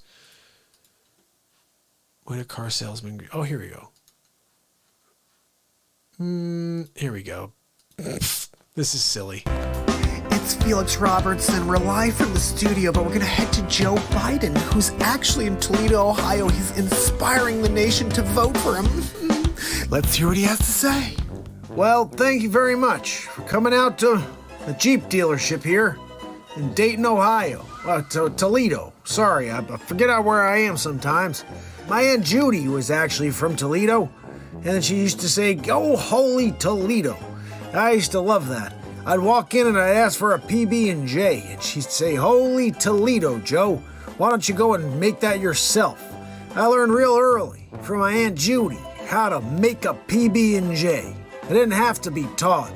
I didn't have to have somebody say, "You could do it, and then I'll take this part away from you, and then I'll have it." Look, how about that beautiful car behind me, huh? That's a beauty. talking about a Jeep Wrangler. Well, look, my Aunt Judy always says that if you put a big American flag behind you, they'll vote you into Congress any time. I said, well, how about the Senate? She said, Joe, you should aim higher. You should aim higher than that, Joe. I said, hall monitor? She laughed. Look, my Aunt Judy gets it, but all kidding aside, look, the facts are that, when I go out there on the campaign trail, I like to drive a Jeep. And it gets good mileage, too, per gallon. I think I'm gonna put on the snow tires. That's right, it's getting to that time of year, it's getting a little cold out. But look, facts are I grew up in a town in Scranton, Ohio. My father was an automobile guy, and he had lost his job and sent him down to Delaware. And I said, where? I said, down in Delaware. And look, my Aunt Judy didn't live too far away from us, so I'd go over there and learn my 2 cents from her. Again, the PB&J story. That's a good one. I'll tell it over at the next, when I'm in Scranton. Are we in Scranton again? Oh, where am I right now? Where the heck is he? Where did the sleepy poopy pants go, guys? Final bit. This is what I dropped earlier today. And it's called Bulletproof Biden. Check it out. It's Hammerlin Jameson live from the studio. We head to Donald Trump, who's on the campaign trail, and some information about Sleep Sofa came out today. Let's get to it. Thank you so much. We are officially weeks away from the election where I destroy Joe Biden in the square. And very, very bad information is coming out about the Sleep Sofa. And nobody's talking about it, like his son Hunter, the crackhead. I mean, did you see this guy? Look at the pictures, people. You're going to have to search, though. Why is Hunter Biden information being censored from Facebook and Twitter? I think I'm going to have to take them down. What do you think? I think I'm going to have to do it. We're weeks away from me winning the election again. And all of this information's coming out about the Sleep Sofa. Nobody wants to pick up the cushions and see what's underneath. I'm gonna flip that friggin' Sleep Sofa over. I'm gonna grab that Joey futon, and I'm going to turn it upside down for you. Look, you may think Joe Biden's okay right now. Just wait till you see what we have in store for good old Sleepy Pooper Pants. That's right, he's going down. We're taking down Pelosi as well. I think my favorite photo was of Hunter Skeet Ulrich Biden passed out with a crack pipe falling out of his mouth. It was so funny. I was like, what is Skeet Ulrich doing? He's asleep with a crack pipe in his mouth. Are you kidding me? It's hilarious. He's taking naps like his father. Except he has a crack pipe in his mouth. But he's still a sleeper, just like his papa.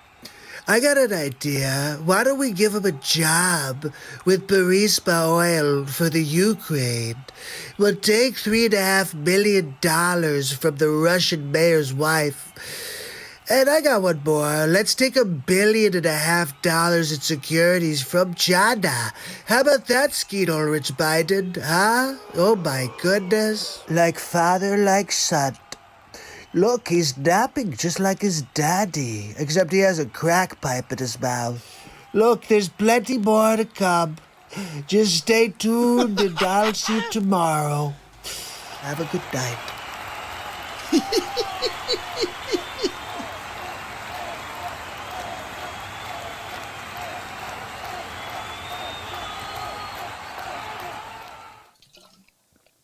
Oh my goodness. Yeah, guys, make sure you grab the likes. If you haven't yet, I appreciate each and every one of you. I love that final clip there. Have you seen Hunter Skeet Ulrich Biden? He looks just like Skeet Ulrich, doesn't he? You know, that's what we saw in the Biden clip earlier too. Those work very well together. I think we have to play them back to back tomorrow. 19 and that clip move very nicely together. Vintage liked it. So listen, guys, tomorrow, don't forget, Friday Night Live. It's going to be a very special episode.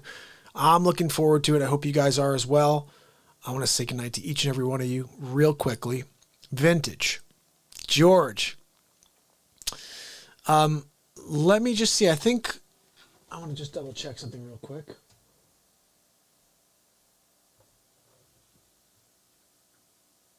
Yeah, George George has a wrench, by the way.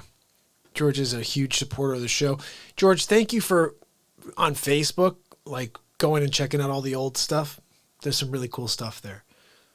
All the stuff prior to day 318, I think, is on Facebook, George. So when you told everybody to play 300, I think that's back, like prior to YouTube days. Wait a second, I saw Trish is here. How are you? Wait, Trish wants to see something. What was it? Trish, what did you ask to see? Did you say you wanted to see episode 30?